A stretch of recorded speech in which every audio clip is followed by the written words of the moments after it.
Hey guys, welcome back to the channel. This is a story about what if Team rwby reading the Naruto. Before I start, please support for more amazing content and do consider subscribing to my channel and share this video with your friends.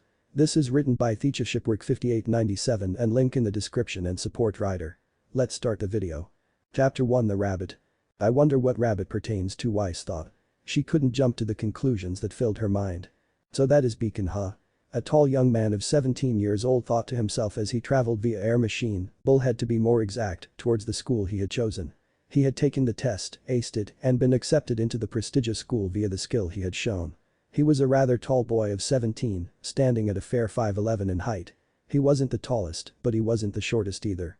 He had bright sunny blonde hair, a trait he had no idea where he had gotten it from considering his parents had brown hair, maybe they had a suppressed blonde gene in them or something, and bright blue eyes again, how? His parents had brown eyes. He did have 2-foot-long rabbit ears, in brown, coming out of the top of his head. Team rwby got a glimpse of Naruto for the first time and did an ear double take at the sight of him. They were not expecting this in the slightest from the book's description. Ruby rubbed her eyes and looked again. It really was Naruto. He's actually is a rabbit faunus. Yang shouted as she saw Naruto, only this time, it looked like him but not fully. While he looked and appeared more different, he still had all the disabling features that of Naruto, the wise Naruto. He actually looks more predestined this way. Weiss said. The last Naruto had a bit of an edgy guy look to him and didn't look that friendly. The one she was currently looking at, however, looks like he held a lot of restraint and manners to himself. Very respectable. I wonder what he sounds like though when he's angry. Blake thought Naruto was attractive regardless. Even though he was lacking his foxtail, which she knew him for, the rabbit ears looked very divine. Ruby looked at this Naruto, taking mental notes of him before reading on. His outfit could be described as well pretty normal for his family. Family? This one has a full family? Blake asked. The last Naruto had a mother and father, that being him in fusion form. In this story apparently he had 2 normal parents. Or at least they thought. He wore a skin-tight black one-piece battle suit that clung to his skin underneath everything. It was tight, yet it breathed and stretched to fit him. It was really easy to move it and didn't constrict his movement. Over that, he wore orange shorts with a brown outlining at the end of each leg. His color scheme, as explained by him, was designed to remind him of autumn leaves. He wore an open, short jacket that only came halfway down his back. His black jumpsuit was tight enough that he didn't want to deny people the ability to look at his abs, though he never said it out loud. Yang couldn't tell what his was, but this Naruto was really causing knots in her chest to appear. When looking at him in the skin-tight suit, she let her eyes roam. A bit too much in her case. She felt her palms become sweaty, the back of her knees to become boys, and for some odd reason her face began to hurt at her cheeks.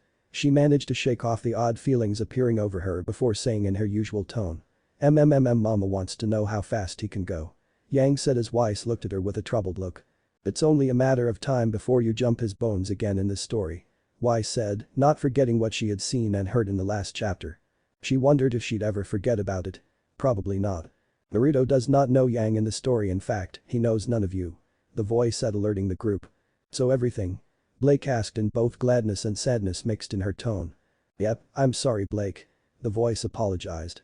He had a lean, muscular build to him that could be called feminine if you ignored the 6-pack abs and pecs. Check. Yang told herself in her mind, although feeling mildly hot at the sight of him, which was weird. The jacket had a higher collar and the sleeves of it were short-sleeved. Most of his skin was covered, minus his hands and feet. He had orange open-toed combat sandals on his feet though, and around his wrists were orange wrist guards. Strapped to his back was a very simple katana, a few feet long with a single edge. The handle was a regular black handle, and the sheath was a simple wooden sheath as well. He didn't believe in fancy transforming weapons. Not when he fought using kicks for the most part. His sword was rarely used simply because he preferred to only draw it when he wanted to kill something or was going for a finishing combo to take down somebody. Even then, he used the back end of the blade. An interesting form about his combat. Weiss said again, approvingly. This Naruto didn't seem that bad.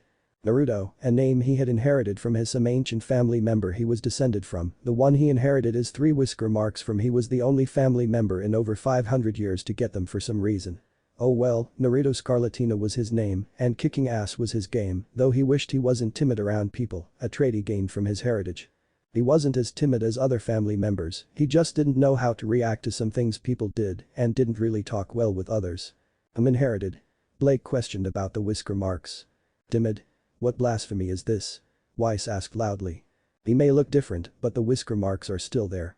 Blake commented while Ruby was scratching the back of her head. Scarlatina. What about Uzumaki? Yang asked.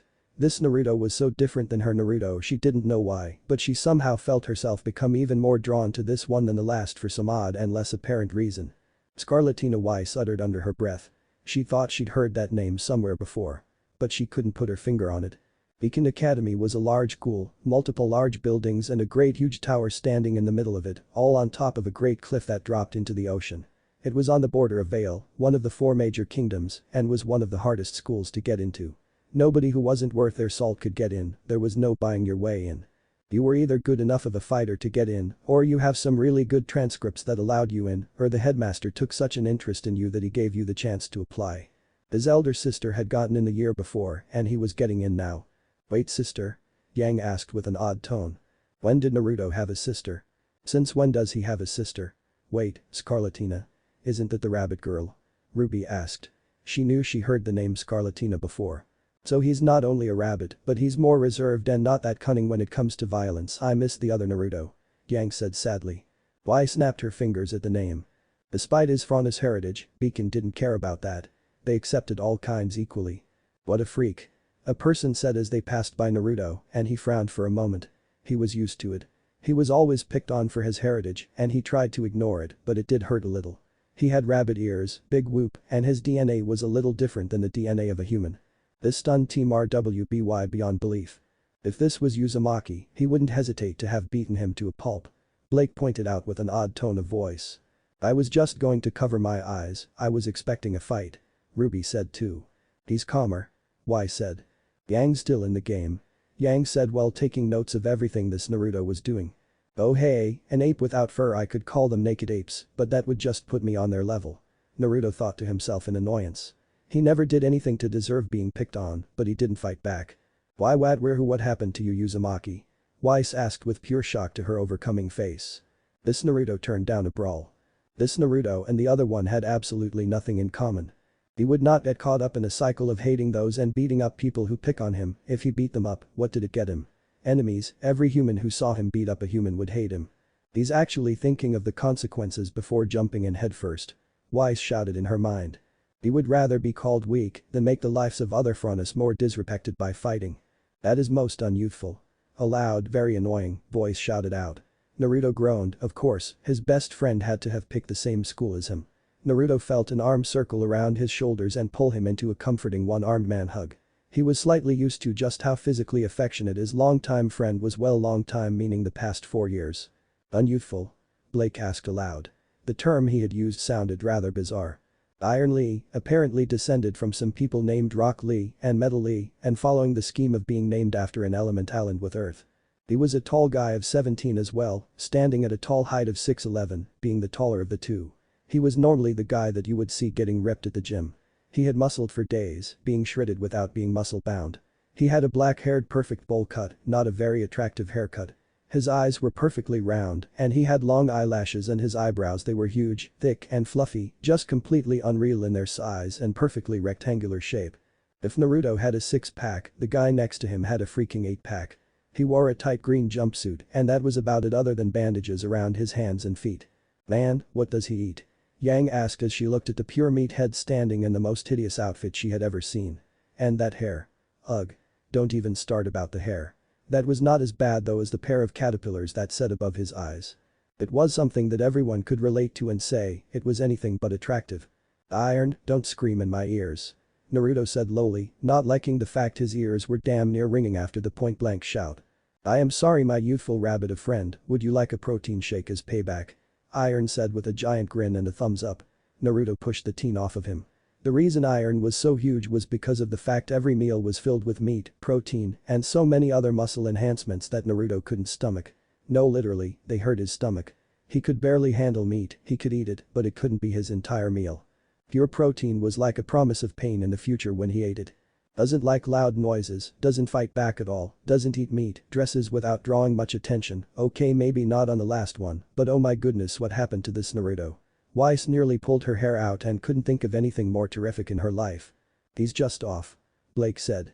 He swore Iron ate growth hormones as the biggest part of his diet. The two of them were complete opposites. You can say that again. Blake thought. Naruto's semblance, the ability unique to him, was his speed. Iron's semblance, the ability that he owned, was his power. Could make an interesting pair. Wise thought. Naruto held amazing leg strength, while Iron had amazing arm strength. Naruto's aura was insanely huge, while Iron's was extremely small in comparison. He could use it, but not all that much when compared to other people. All of his aura went to the growth of his body, turning him into a mountain of muscle. No thanks, Iron. Naruto said with a dull tone. You know, you might want to cut back on those things. They make your sword smaller. Naruto said to Iron truthfully, the extreme amount of hormones flowing through Iron's body had taken a toll on certain parts of him. He was a rabbit Franus, breeding was something that came naturally to him, from his large equipment to his everlasting stamina and his amazing speed, his movement speed that is. Oh thank dust. Yang shouted. Okay, so he's still the same downstairs. Blake said the last part softer with her face turning pink. Who honestly cares if it's big or not? I don't see what the big deal is. Weiss waved off. Oh you'll care when the Eiffel power ram is beating against your inner core's binding. Whap. Ruby clubbed Yang on the back of the head with the book. Shhhhhh. Ruby said as Yang glared bullets at her sister. Yes, it is true, but if I must make the sacrifice to fight Grim at peak condition I must do so. Iron said, reminding Naruto of just how honorable asexual something like that. Iron simply had no desire for sex, he felt nothing for either gender when it came to looks. Oh so he's one of those guys. Yang thought in gratefulness. At first glance she thought Iron was going to be some type of meathead, but the way he spoke presented himself as a homosexual, she didn't know why, but he just reminded her of a homosexual. But being an asexual was completely fine with her. He was a fighting maniac and Naruto was usually the one forced to spar with him. This one is just as crazy if he spars with him. His muscles are bigger than Dad's. Ruby shouted in fear. Naruto and Iron started to walk towards to get to the exit of the bullhead when it landed and the students started make their ways towards the school itself. Iron really cleared the way for them though, when Naruto stood next to Iron, he wasn't the center of attention. Girls and guys both avoided anything to do with Iron if they could help it. It was sort of how they met actually, Naruto was being picked on for his nature and Iron helped him out. He had been 6'11" for 3 years now. He had peaked very quickly and started his puberty early. Technically, if you counted Naruto's rabbit ears, then the top of his ears came up to the top of Iron's head as well. Well he had an amazing tail, I think the rabbit ears do him just fine, Ruby said. Iron stopped them when Naruto was about to take a step off the bullhead. Wait, my eternal rival. We must take the first step off the bullhead together, that way we can truly claim to be equals. Iron shouted out with excitement, stopping a whole wall of people from leaving the bullhead behind them. What did he just call him? Blake asked as she became a bit weirded out at the fact that Iron used my and eternal rival. It didn't sound right. Eternal rival, oh, he's one of those guys. Yang said. This is why people think we are gay. Naruto couldn't help himself but think as he humored Iron. He took his first step at the same time as Iron because he could see it really meant something to the teen. They continued to walk together and Naruto could hear the rumors already spreading about them. He could literally hear them, super enhanced hearing sucks when you have to put up with this crap. But how close Iron is I wouldn't blame them. Yang said as Blake nodded in agreement. Yes it's a bit strange though, because the last Naruto did not have many friends, let alone rivals, she commented. Considering most of them were part of the White Fang, which is nothing more than a bunch of wanted criminals, I couldn't blame the last one. Weiss said. And the fact he was too powerful to have any rivals. Weiss finished the last part a bit softer. Beacon, what a youthfully constructed building created for the honing of skills. Amazing. The Lee descendant claimed loudly and Naruto was prepared for it. He had placed his fingers in his ears, not the human ones, just in time to ignore his friend. Iron jumped onto his hands and started a blanched handstand. This is great, I feel inspired to do 100 laps around Beacon on my hands. I will see you later, Naruto. Iron shouted as he started to run on his hands. I was thinking he was joking, but this is just ridiculous. Ruby said as she watched Iron Hand run across Beacon like there was no tomorrow. Cool, maybe he could try it blindfolded next time. Yang said, watching the tower of muscle defy gravity. That kid's got a collapsible staff. And she's got a fire sword. A girl nearly called out loudly and Naruto tried to tune her out. Was that me? Ruby asked, since she very well remembered herself talking at all the weapons during her first few minutes on Beacon's grounds. At Signal, where they designed most of their weapons, there really wasn't anything out of the ordinary besides swords, shields, guns and etc. She was one of the only people who attempted constructing a working scythe weapon combination and passed. He is going to be late. Naruto thought to himself but didn't try to stop Iron. This was normal for him anyway. At least this time he didn't make Naruto do it with him. Naruto was knocked to the ground moments later when a herd of humans literally walked all over him out of nowhere. Naruto pouted for a moment before he stood up and dusted himself off. The group was headed towards Beacon with excitement, with some blonde chick being at the head of the ground. Naruto's eye twitched for a moment. Really? Good first impression, Yang, you actually got his attention. Y said while watching Yang shake her head. How was I supposed to know that idiot was going to be in the way? Besides, my friends were crazy glad to see me that day, I couldn't stop them. Yang defended herself, a bit shocked she called Naruto an idiot. Be more careful. Blake said to Yang. What are you doing? A female voice asked, and Naruto turned around to see if whoever it was talking to him or not. Apparently not. The person talking was a white-haired girl, wearing a light blue dress standing at a little above 5 feet tall. She had high heels on, which looked to have wheels hidden in the heels themselves. She had a tiny little jacket and was rather petite, flat-chested and thin. She was blue-eyed like Naruto, but over her left eye was a scar. She had a dark gray-colored rapier at her waist, her weapon most likely okay, it was her weapon without a doubt. The person she was wearing the Schnee Dust Company logo on her back. What a way to paint a target on herself as the enemy of Faunus. I forgot that this was months ago, Y said. During those beginning weeks at Beacon she disliked Faunus. She would never admit it since her friends would probably chastise her to no end. Not to mention she wasn't new to being an enemy to anyone. The White Fang didn't take anything that serious to assassinations, well, not really important people that is. The girl she was standing at was a red-headed girl with dark red, almost black, hair wearing a black gothic dress that ended in a skirt.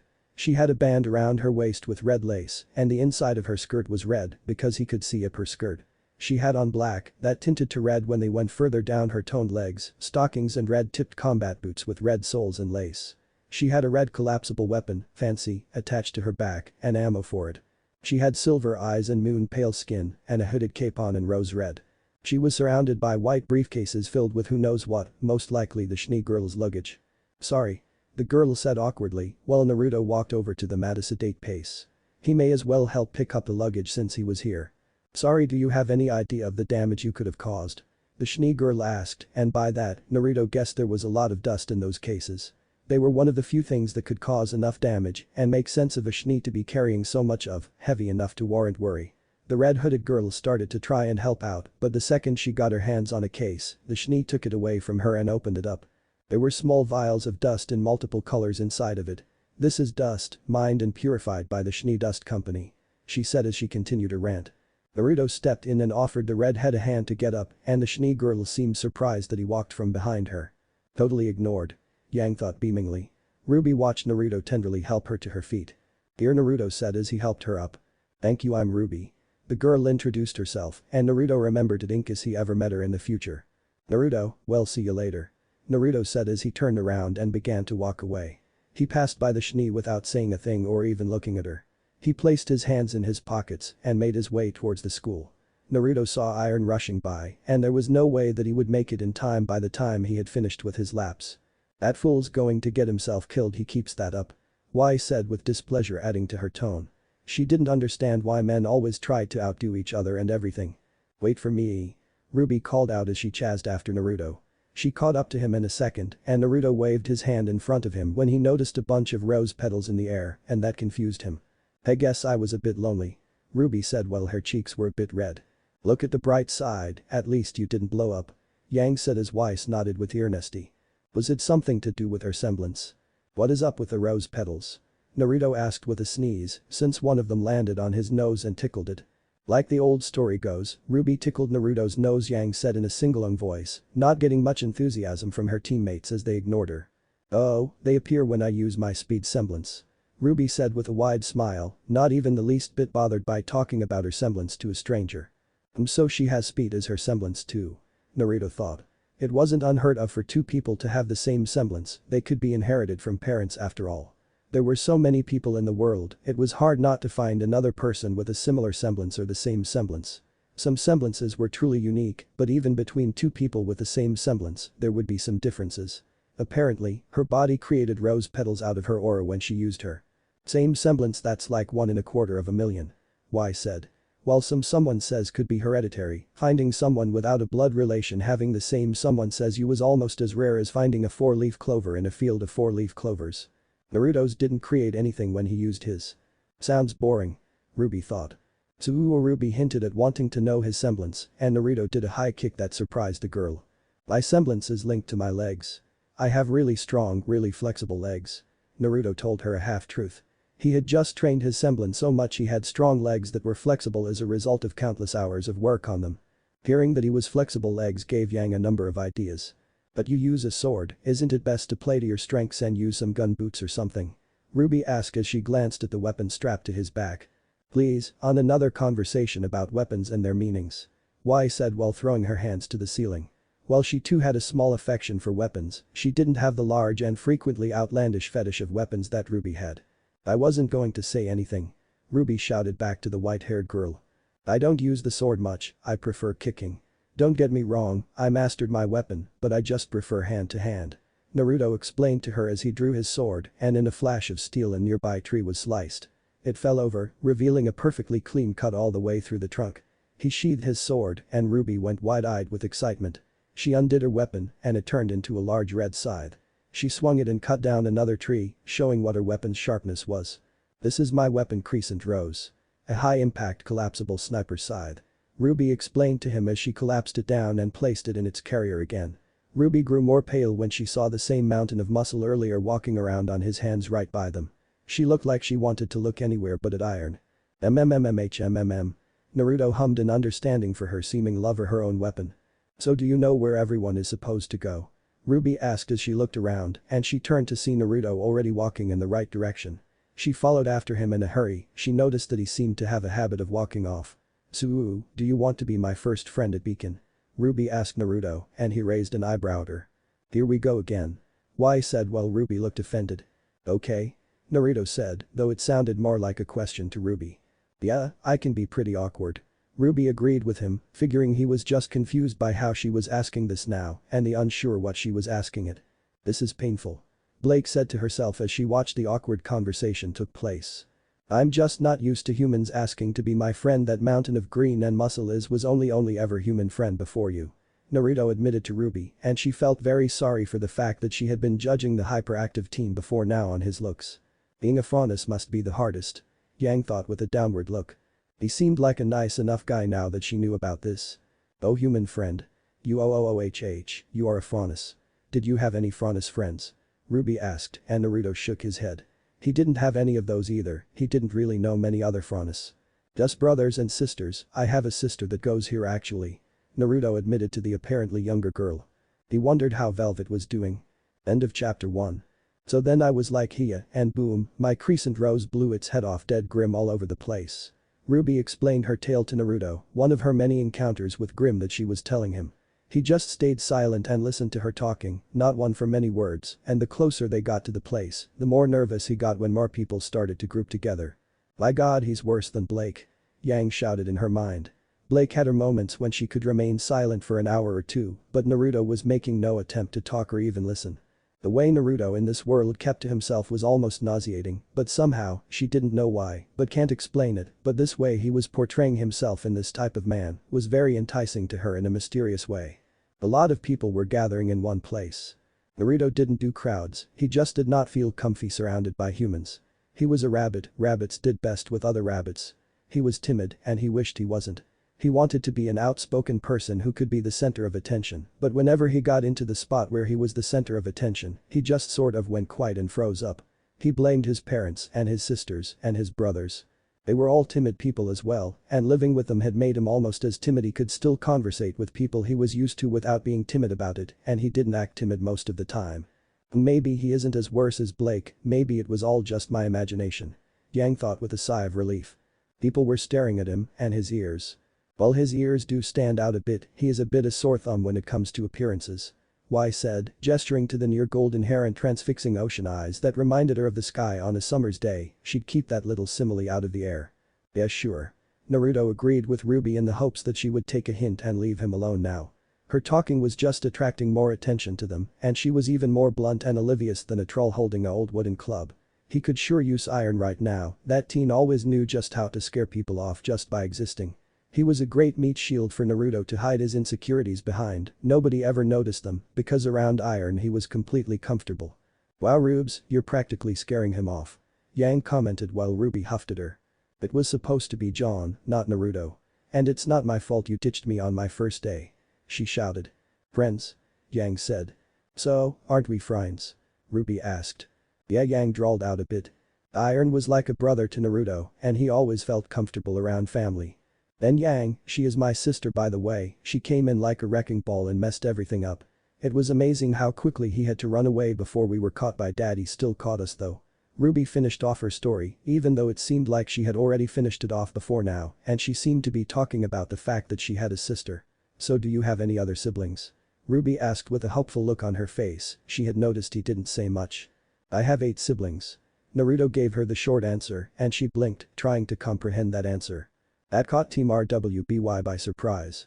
Like the old saying goes, multiply like rabbits, but in this case, Naruto's supposed family really took the cake. Geez, his mom and pop were busy to do that much. Yang said while Blake nodded. Having 1 or 2 kids is one thing, having 3 or 4 is a bit of a death sentence, but having 8 kids in total was complete insanity to its finest. But seriously, you have 8 siblings? Ruby asked in complete surprise, not knowing such a thing was possible. Trust me Ruby, when it comes to Beacon Academy, anything is possible. Yang said as Weiss shook her head. I have 6 sisters and 2 brothers. Naruto admitted to her, his parents they got it on a lot. They had another child every year it would seem. It was very rare when his mother didn't seem to be pregnant, recovering from pregnancy, or giving birth. He didn't know why his parents loved having children in the house, they were mostly the same timid rabbit-frontis children who behaved themselves as much as possible. They were all fond of each other, but sometimes things could get a little boring, but what was he supposed to do? They were his family. That sounds really awful. Why said, catching your teammates off guard as they stared at her. What? Can you imagine yourself in a house with 8 other people sharing and taking everything you own? That has got to be the worst life anyone could ever imagine. Why said. You're just a bundle of joy. Yang said dryly. I feel sorry for the mother's womb. Blake said since she could only imagine what that thing had been through. Wow, you must never be lonely. Ruby said with a grin on her face, showing she really believed it. Don't be too sure of yourself. In Weiss's case, even though she had butlers and nannies that took care of her, she felt every lonely almost every day. Even with her sister Winter there was still some loneliness that was pent up. Her father never allowed her to have any friends over and the very few kids she met weren't all that enjoyable to be around. Naruto lied to her. Sure, things never got truly lonely when his siblings were involved, but Naruto wished that his parents were around more often. His father was almost never home, nearby always running the company, and his mother spent most of her time raising the younger children and getting herself ready for the end of her current pregnancy. That's really sad. Keep reading Weiss, maybe something good will happen. Yang said a bit more seriously. There's one thing she knew more than anyone, it was loneliness. The thought of it took her to her core. There is one thing she was scared of more than death itself, it is the dreadfulness of being alone with no one around. Are you okay? You seem kind of not okay. Naruto was questioned by the younger girl and he turned away from her.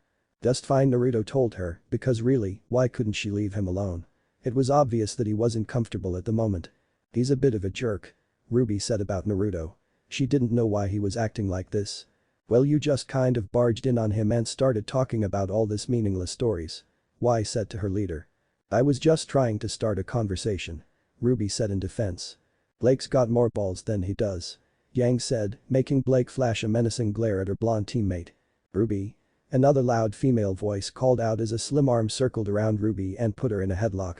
It was most likely the girl, Yang, that Ruby said her sister's name was. She looked very different when compared to Ruby. She had long wavy blonde hair with a curly hair that stuck up on the top and she had lilac-colored eyes. Her skin was pale, but not as pale as her sister's and she was a good many inches taller than Ruby. She was a few inches shorter than Naruto, maybe 3 or so inches. She had a slender body with good hips and large breasts. She showed her body off with a yellow tube top with a flaming heart and a brown jacket over it. She had tight black short shorts, hot pants with a hip cape. Unevenly sized socks went into tall brown boots and an orange scarf went around her neck. She was a pretty woman. Why thank you FTTS. Yang thought. Here she was, probably going to make one of the biggest entrances in the book itself. If there is one thing she knew, is that she was probably one of the main event when it came to a story. She wondered what was going to happen the next, she was so excited added that she was nearly salivating. Yang, I can't believe you left me behind. Ruby hissed out at her sister, completely missing the speech that Osmond was giving to the students at the moment. Since when were speeches important? Weiss asked to herself. If she remembered correctly, Osmond seemed rather off that day and wasn't really into giving his opening speech of the entire semester. It was almost as if he wasn't there. Iron is late. Naruto thought to himself, a trait he had gotten for some reason was the ability to tell time without looking at any clock. He didn't need that to see that Iron was late. Osmond was giving a speech and he was gone with his short speech already. He only said a few words about how everyone here was wasted potential until they started to use the tools they were given properly. It was kind of a depressing speech and the man seemed sort of out of it at the moment. Naruto knew Iron didn't have enough time to work out. Sorry about that, Ruby. So how did things go for you? Yang asked her clearly younger sister, with Ruby smiling. I made a friend. Hey Naruto, this is my sister Yang. Yang, this is my new friend Naruto. Yang introduced them, and the second Yang took a single look at Naruto, there was a reaction from her. Let's see how this goes, Yang thought while showing her near sparkling teeth as a smile grew on. Her eyes seemed to freeze, and her breathing hitched. She completely forgot what it felt like to breathe, and she wasn't worried about it yet. Her eyes were frozen on the lean figure in front of her, and she let go of her sister as her grip went slack. Her cheeks tinted pink, they then started to explode in pink. Her heart was skipping more than a beat, it skipped entire beats, stopped, sped up, her heart did not know what to do at the moment. She might as well be having a heart attack and she wouldn't know about it. Her chest filled with heat, enough that even the top of her breast started to get tinted with pink as well. Yang's smile dropped ever so slowly as the description only went on. No one said a thing but watched as Yang on the television didn't quite act like herself. Ruby raised an eyebrow while Weiss weakened to smirk outside of her mouth. Blake had a small smile on her face, knowing exactly what was going on, while Yang was scratching the back of her head. What the hell is going on? Is she okay? Naruto wondered to himself with a raised eyebrow. That reaction was a new one. People didn't normally react that way around him or anyone he had seen before. Yeah, you okay? Say something. You're being creepy. Ruby complained as she waved her hand in front of her sister's face. She didn't snap out of her state, but she was surely more aware of her surroundings than before. Oh hey, Yang said, and Ruby looked strangely at how reserved Yang was being right now. She barely greeted Naruto, didn't make a joke, didn't really do anything. Her body language was completely different than before. She never blushed, to Ruby's knowledge, and she looked like she had no clue what she was about to say next. Weiss broke the ice and soon began to laugh softly. Blake joined in and soon Ruby was looking between the two, wondering why they were laughing. Yang looked a bit more pissed off at the moment and glared at the two. What's so funny? She asked in a not too friendly tone. Weiss ignored her and kept on reading, while laughing a bit slower now. She looked like she was getting sick or something. Blake was starting to fully laugh now, real laughter she hadn't done in years. Yang was still trying to figure out what the fuck her other counterpart was doing. Hello? Naruto said, and Yang's heart was set aflutter when she heard the slightly repressed accent in his voice. It was fancy, high class, and way out of her league. He was actually dumbing down his accent, mostly because apparently based on how well groomed he was from some sort of fancy family. Oh my god, this is rich. Wai said as she nearly dropped the book and began to laugh louder. Out of all the people to get all fuzzy and embarrassed on the inside just from glancing at someone, it had to be one of the most vulgar and self-entitled person should ever come to meet in her entire life. Blake had to read enough novels to know what exactly was going on at this moment. Love at first sight. It was something that happened every day everywhere all over the world. It can't be explained, it just happened for no apparent reason. And right about now, Yang was struck full force by the love bug. Yang at the moment still didn't know what was going on. Hey. Yang said again awkwardly, even more than before. She even had a completely dopey smile on her face. Blake was laughing even harder now to the point tears were spilling out of the sides of her eyes. Steam began to exit Yang's ears and her eyes were now crimson. Why the hell was her clone acting like this? It's almost as if Naruto from this world was releasing some sort of pheromone that was causing her to act like this. Was that the case? Because if it was, it wasn't funny. It was starting to get personal now. I'm going to go. Naruto gestured as he turned around and started to walk off. Yang took a step after him and he heard her to it. Naruto took more steps away from her though, and Ruby pouted at Yang with an upset look. Way to go, you scared him off. Ruby complained, completely missing the strange state her sister was in. Yang reached out for Naruto for a moment, but when he was leaving she started to lose the color in her cheeks, but her heart was still pounding in her chest harder than ever. She reached out and grabbed Naruto by the wrist and he stopped and looked at her with concerned eyes. A sense of panic spread over Yang's face as she saw herself reach for Naruto before she knew what was happening. This was something she had never done before. Physically reach out for someone in a non-threatening manner, but in a sign of domestic affection. The only time she'd ever touched someone was when she was hugging or kissing her family members or beating the snot out of her enemies. Never with a stranger in a non-threatening manner. This was not her. What was going on? He didn't like being touched. "Can I help you?" Naruto asked her, wanting to make sure that he found iron before the team managed to make a fool of himself. "Yeah. You can start by slapping some sense into me," Yang screamed in her mind. "A intense makeout session." Yang shouted out randomly, screaming out the first thing that came to her mind, and she was not thinking straight. The first thing that came to her mind when she looked at Naruto was kissing him and holding him and just being happy with him. She wasn't used to this. She wasn't used to being around somebody that the mere sight of him could make her act like this. Blake now fell off the couch, still laughing. In all the words of the known languages, this is simply too much. Y said to herself as tears began to spill from her eyes. Yang by now was about ready to grab for the book and set it ablaze. Hopefully to extinguish it and save her already deteriorating pride that was quickly crumbling by the second. Ruby looked at Yang and asked. "Yang, why do you want to make out with Naruto? You just met him." She pointed out while Yang shook her head and sputtered. "That doesn't matter. This isn't me so it doesn't apply to me," she said more embarrassed now. "Yang." Ruby called out and Naruto pulled on his arm. Yang's grip was actually starting to hurt. "What are you doing to him?" Ruby asked in obvious worry. She didn't know what was wrong with her sister and why she was acting like this. She'd never acted like this with anyone in her entire life. It was almost as if this wasn't her sister and some sick illusion of her, but it took her a second to realize that this wasn't her sister, but another version of her sister, but this other version of her sister was horribly flawed to act like this. "Please let go," Naruto told her and her grip loosened a bit. She was not making him any more comfortable around her. In fact, the outburst that she had made him very uncomfortable. He didn't like being held or touched by people that he didn't know at all. He didn't trust people very easily and Yang just set off a lot of alarms in his mind just now. He escaped her loosened grip and made a run for it while Yang started to hit her head in anger at herself. "Real swell Yang, that's the first guy I've seen run from you," Y said while Yang smashed the table with one hand and her left eye twitching as her teeth were showing. "Not one more word," Yang said through her bared teeth. Y stopped laughing, only a little, but still couldn't believe Yang could get this flustered over a boy. A boy. She was the teaser. Not the other way around. Yang was absolutely pissed off right now. She had never seen herself act like this or had of her experienced these type of feelings before with anyone. Seeing herself get so embarrassed and letting her friends view it firsthand was a whole new level of misery for her on her part. She knew that her teammates are going to use this against her whenever she had to one of them. It was easier for her because she could take things with stride, but this. How the hell was she going to back up from this?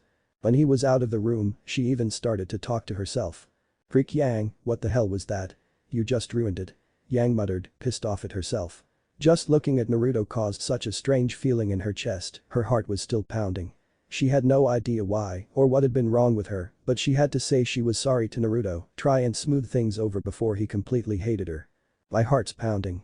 Can someone explain that?" Yang asked while throwing her hands up in the air. "Something tells me you've never been in love before," Blake commented while Yang snapped her head in her direction. "Love?" Yang questioned with absolute disbelief in her voice. "Don't be stupid Blake, I don't have time to fall in love and get pinned down," Yang said while crossing your arms beneath her breasts.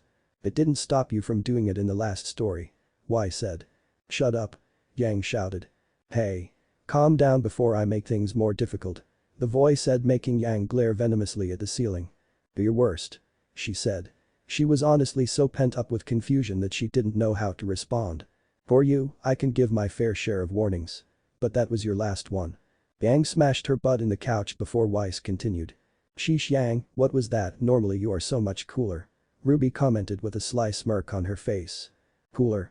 Y said making Yang want to snap her in two. "Shut up," Yang said with a frown. "Yeah, I can't believe it. Why was I acting like this?" Yang shouted to herself in her mind. If anyone, even someone like Crow saw this, he'd never live down the day and would haunt her for the rest of her life about it. Somewhere else, Crow sneezed on a woman he was hitting on. The ensuing slap sounded throughout the tavern. She was still trying to figure out what the hell that was herself, she didn't need her sis making things even harder for her. But Naruto. "Iron, you won't believe what just happened," Naruto said when he caught up to his best friend and decided to run next to him while he ran on his hands. Iron was glancing at Naruto, curious eyes filled with confusion. "What, my trust companion?" Iron asked in his own unusual way of speaking. Beside being harassed by Yang, nothing much. Blake thought as Yang refused to look up. I have met a very strange girl, two of them in fact. Naruto said with a furrowed brow. I wasn't that strange. Yang's the one who was acting all lovey-dovey. Ruby said as she felt herself pushed off of the couch. Shut it. Came from the other side. All girls are strange to you, Naruto. Iron told him as he finished his laps and got onto his feet again, barely sweating from the freakish workout that he had managed to do. Iron knew Naruto, and he knew that Naruto avoided females if he could help it. He wasn't gay, but Naruto didn't do well with them. Every female was compared to his sisters, and he came from a timid family, so any woman that wasn't timid or shy was strange by his very own definition. Hey. Team rwby all shouted in one. Yeah, but one was weapons and combat lover, and the other she looked at me weird. Naruto said with a pout. He wanted so bad to understand that look that she sent him. No, I didn't. Yang defended herself while at the same time feeling combative. Ruby can help but agree with Naruto, Yang did look at him funny. Not to mention she was acting completely out of character, it was almost too bizarre. You were invading his personal space, so you kind of were. Why said. Yang looked at the white-haired heiress with flames in her eyes. Weird? Iron asked, not sure what Naruto was meaning when he said that. She went all wonky, blushed and had heavy breathing. Didn't seem like she could focus, and she randomly shouted out make-out session at me. I don't understand women. Naruto admitted to Iron, who had a growing grin on his face when he heard the description. Did I catch an accent in there? Weiss asked. She could have sworn she had just heard something that sounded remotely not like the Naruto she knew. She had been to hundreds of parties and had met people who had all types of speech impediments that made them all unique. Naruto was not one of them. That sounded like love at first sight to him. Called it. Blake said while Yang looked back at her through her hair. I don't even think I like him. I mean, I just saw him. Yang tried to defend herself. She wasn't too sure why, but this Naruto to her was way more sophisticated and more masculine. Oh god, it was real. Naruto never had a girlfriend and had never been in love before, so he was completely ignorant to these things. He didn't hang around people who talked about this stuff, and other than his parents, nobody in his family really had relationship experience either. He didn't know when somebody wanted him or how to recognize the signs of love. Never had a girlfriend, Weiss muttered to herself. Which was odd to her. Honestly, if this Naruto got out a bit more he'd have a girlfriend in no time. She was sure of it. Don't get him wrong, Iron had never dated, but at least he had books that he read to help him out. He reads about dating. Ruby asked, since Iron didn't look like the kind of guy to read. Let alone about dating. Your accent is showing, my friend. Iron told Naruto, who turned red and covered his mouth. He disliked his accent, he tried to hide the fancy speech pattern as much as possible. Naruto gave Iron a light glare, meaning nothing behind it. Iron let out a laugh. Naruto was just very comfortable around him that his accent seemed to slip much easier than with other people. Does Naruto even has an accent? Not that I'm complaining. Yang said as she brushed a strand lock of hair from her right eye. Whoops, so, as I was previously saying. This blonde girl, Yang, she was really dazed. I might apologize to her later. She seemed really out of it. Naruto said after he thought about it. Ruby seemed shocked by how Yang was acting, so maybe he just caught her on an off day. This Naruto seems to show more compassion and kindness towards others, even if he doesn't know them. Weiss commented on how selfish this Naruto was. Blake nodded as well, noting this Naruto was a bit more open with his emotions and not in a constant struggle with his parents inside of him. Yes, giving her a chance would be most youthful. Your brilliant flames burn brighter than ever, continue to make new friends. Iron helped Naruto out by encouraging him. He didn't tell Naruto what he knew because he figured that the girl, Yang, would rather learn and accept her feelings herself rather than have them told to Naruto by somebody else. Feelings? What feelings? Yang questioned in her mind while frowning. Okay. Naruto said simply, reverting back to his calmer self, a man of fewer words than his exuberant friend. People were already heading towards other areas of the school so that they could explore, look around. Naruto's ears twitched up before he jumped on top of Iron's shoulder and started to look around. He started to smell the air and his eyes darted around. Is there a cat nearby? Iron asked, well aware of Naruto's phobia of cats. He's afraid of cats. Blake questioned with a large amount of uneasiness to her voice. It seemed luck with her, and the story wasn't going to be good as well when it came to being a cat fauna. Hopefully Naruto could see past her cat-like features and see her just for her. This is also the first time she had ever heard of a fauna scared of another faunus. Yang said, making Weiss snort at her. Your mouth has no bounds, does it? Weiss claimed. Nope. When Naruto was young, very young, his family had a zoo outing and Naruto had fallen into the lion cage. He didn't get hurt because thankfully he activated his semblance for the first time and started to run away from the lion before it could get him. He had managed to barely escape with his life, and ever since then he had a phobia of felines. Naruto could hear their softer, more predator-like movements, and he could smell their scent. That must have been terrifying for him. Poor guy. Yang did indeed feel sorry for Naruto, but at the same time she felt like he needed to stand up for himself in order to make it through this life. Because if she couldn't defend himself, he won't be able to defend anyone he loved. Then again she could always bust him out of trouble. Her clone, that is. Naruto looked around before his heartbeat settled down when he saw a rather startled-looking black-haired girl who had heard the cat comment. She had long black, straight hair. She had a thin cat-like body, with great hips, even if she was lacking a little in the breast department. Her eyes were a cat-like yellow with sharp pupils. She had pale skin and wore a sleeveless black and white top with the black being a guard around her stomach. She had white booty shorts, which showed off her most charming sexual trait, and long black stockings that turned purple as they led into her black-heeled boots. She had a cleaver with a sword handle coming out of it on her back, and on top of her head were 2 cat ears hidden by a black ribbon. Blakey, Yang chanted as Blake saw herself eye Naruto strangely. The ribbon that wouldn't fool any Franus that came across her.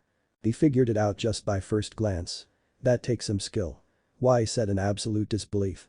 It had taken her months just to figure out Blake was part of the White Fang and a Faunus. Yet Naruto found out just by looking at her on their first meeting, not even meeting each other once. Not speaking a single word. Not being in the same room for more than a day. He was really good. Oh, never mind, just a cat Faunus. Naruto said as he calmed down and jumped off of iron, and this time the black-haired girl looked extremely alarmed by the statement. You looked a little offended by that. Yang said.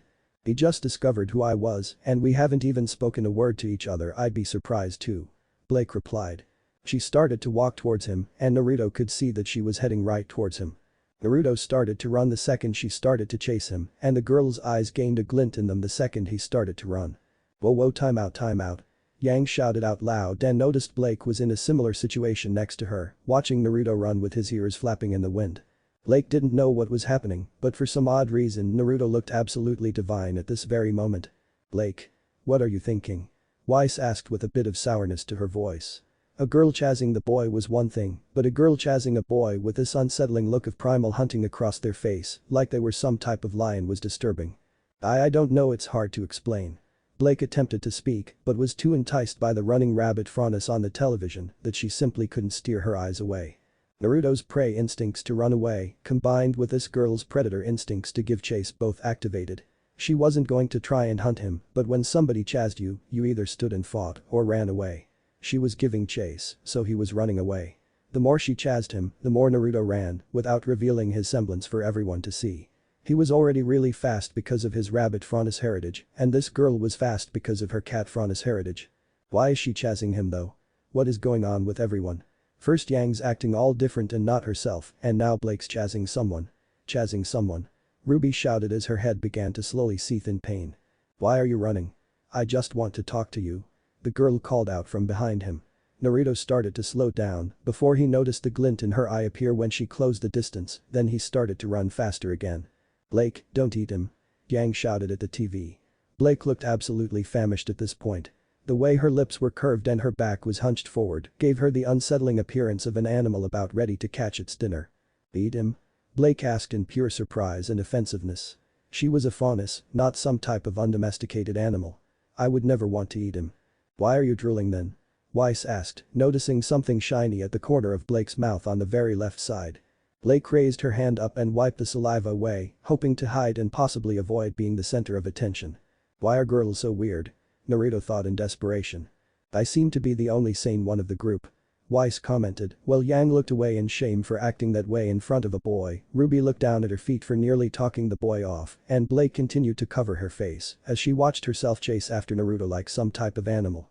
One normal girl, why couldn't you meet one normal one? End of chapter 2.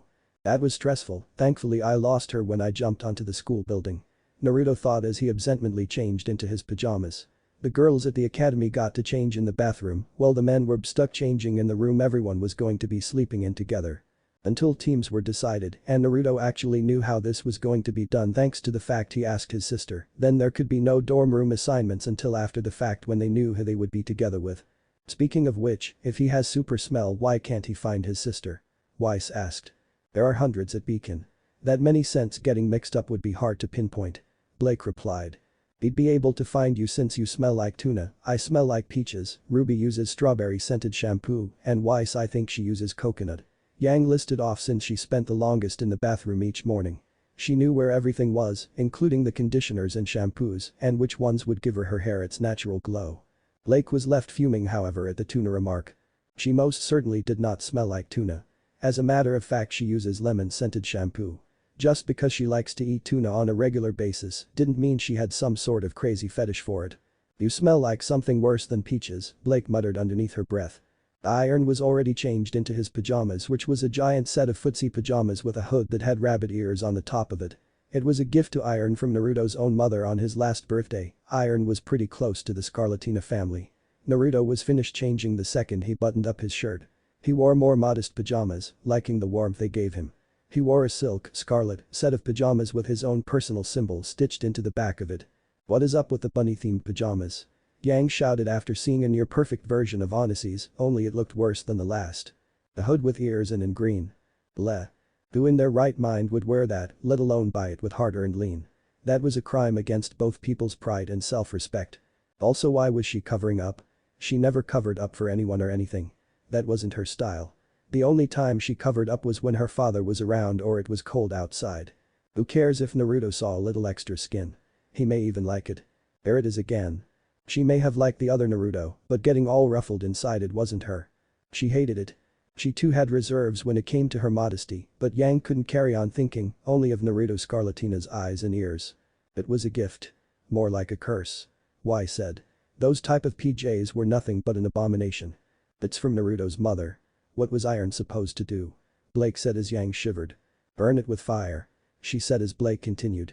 Now, for my after dinner before bed 1000 push-ups. Iron shouted out as he got on top of his training mat, which was his sleeping bag as well, and started to go about his workout. He never stopped working out, and to help him out Naruto sat on top of his back and opened up his book to read. He sat cross-legged and took his bookmark out of its page. Naruto got out his back before he pulled out a white rubber ball and looked at it for a moment before he glanced at the picture in the book. 1000 push-ups. Is he high? Yang questioned herself. Wow, he and Professor Port would get along. Why said since she had never seen someone so invested into their lifestyles. Sure there was the less than optimistic Linda Goodwitch and the overly optimistic Peter Port. Iron was simply Iron. What's he looking at? Ruby questioned. The book was an old training manual that was passed down in his family. It used to be a scroll, before it the language on it was semi-forgotten and needed to be replaced with a translated copy of it. The original was still in their home, but Naruto took this one with him everywhere he went. Oh. Ryubi exclaimed. That was an interesting insight to her. If Iron was training his body, then Naruto would train his aura. Not bad. Weiss thought, thinking his way of passing the time was a good one. Naruto sent his aura into the rubber ball before small bulges started to appear on top of it in random places. The bulges got more wild, but soon deflated when they lacked the power to burst the rubber ball. Naruto winced when he looked at his hand and a small burn was there. Controlling such dense aura was considered impossible. Nobody in 10,000 years had been able to get past the second step in this book. Everyone gave up, even his siblings gave up after the first step. He now imagined if that were Cardin's head. Yang said looking at the burnt out smudge on Naruto's hand. Please, I'd rather see Roman's head there. Weiss said. The first step, when mastered, granted them perfect aura control all on its own, making those of the Scarlatina bloodline great mages in combat. I never knew the Scarlatina family was too pristine with their abilities. Me and Velvet will have to talk sometime. Weiss thought. The second step, focused on power, needed so much dense aura that it popped the rubber bowl completely. Not just poking a hole in it, but popping it with such force almost nothing of the bowl remained. Whenever it looked like there was going to be a single hole pop, Naruto stopped channeling his aura into it and let it settle down before he tried again. Sounds difficult. Weiss said, not taking account of that aura training exercise. 89. 90. 91. 92. 93. Iron chanted as he did push-ups at an astonishing speed and Naruto wasn't even bothered by it even though he was sitting on iron at the moment. Naruto went back to his own training. He wanted to be the first Scarlatina to ever master this technique. Naruto noticed the doors opening and girls start to come into the room and he decided to place his bowl back into his bag as well as let the book join it. Naruto moved so that he was inside of his sleeping bag and Iron glanced at him for a moment. Scared much? Yang asked with a grin. Yang Blake began. Oh big deal, don't worry, I'll burst his bubble and make him the most sociable guy ever. Yang said, trying to change the subject of what happened last chapter. First you have to speak and not touch him incorrectly. Y said, reminding Yang of herself and the way she presented herself the first time. Yang simply brushed off the comment. Not a chance of that happening again. She said. We'll see about that. Blake said. A bit nervous when she was going to come in. He did know his ears were sticking out of the bag, right? Cute. Ruby thought. I don't want to be chased again. Naruto thought as his ears twitched and Iron watched the twitching. I hope the other me won't chase him, Blake thought with worry. I am sure that she won't chase you again. Iron tried to comfort Naruto as he continued to mentally count the number of push-ups that he was at. He never stopped even once, he was already at 167 and the number was already growing even beyond that at a rapid pace. He moved fast because there was a reason that his nickname was the Mountain of Muscle. He had so much muscle that even he admitted that girls would be rather repulsed by it, but getting a girl was never part of his life plan. He wanted to live and die, helping the world and fighting strong opponents and saving the races against Grim. Talk about set on the future. Yang said. He'll be good.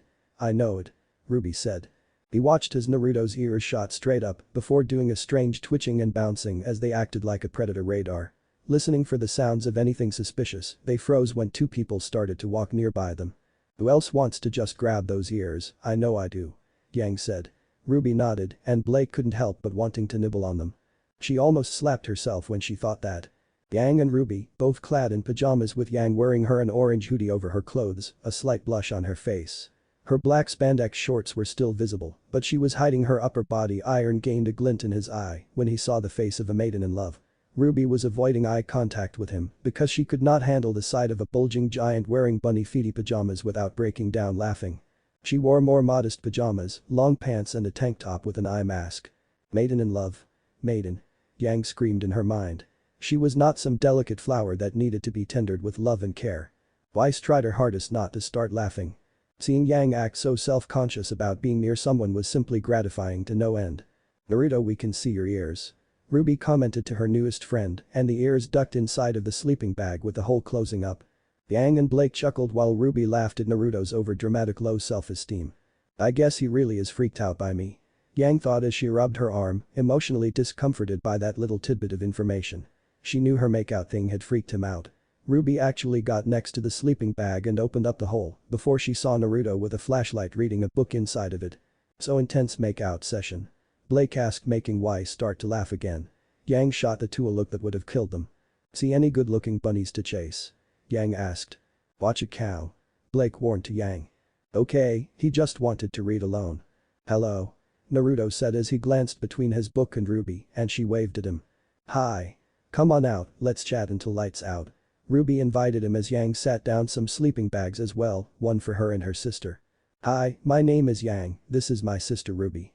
Are you Naruto's friend? Yang asked Iron and he glanced at her for a moment. He was already closing in on 500, his rate was phenomenal in how quickly he could get in his warm-up. Yes, this was nothing more than a true warm-up for him. Yang's never been this off-edge before. Blake said to herself. Yang was an easygoing and down-to-remnant kind of girl who had not one single solitary worry showing, but she was quite the opposite in this scene. Iron Lee, and no, I am not his friend. Naruto is my youthfully eternal rival, and we are fated to compete with each other for as long as we live. Our friendship far exceeds that of a normal friendship. Iron ranted loudly, and Naruto furrowed his brow.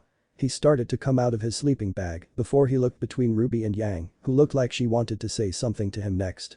This is much better than the last story. Y said as she took a sip of the grape soda. Hey Naruto, did you hear the rumors that there are going to be partners and teams? Ruby asked, wondering if she was the only one or if it was the truth. You don't pick partners and teams of 4.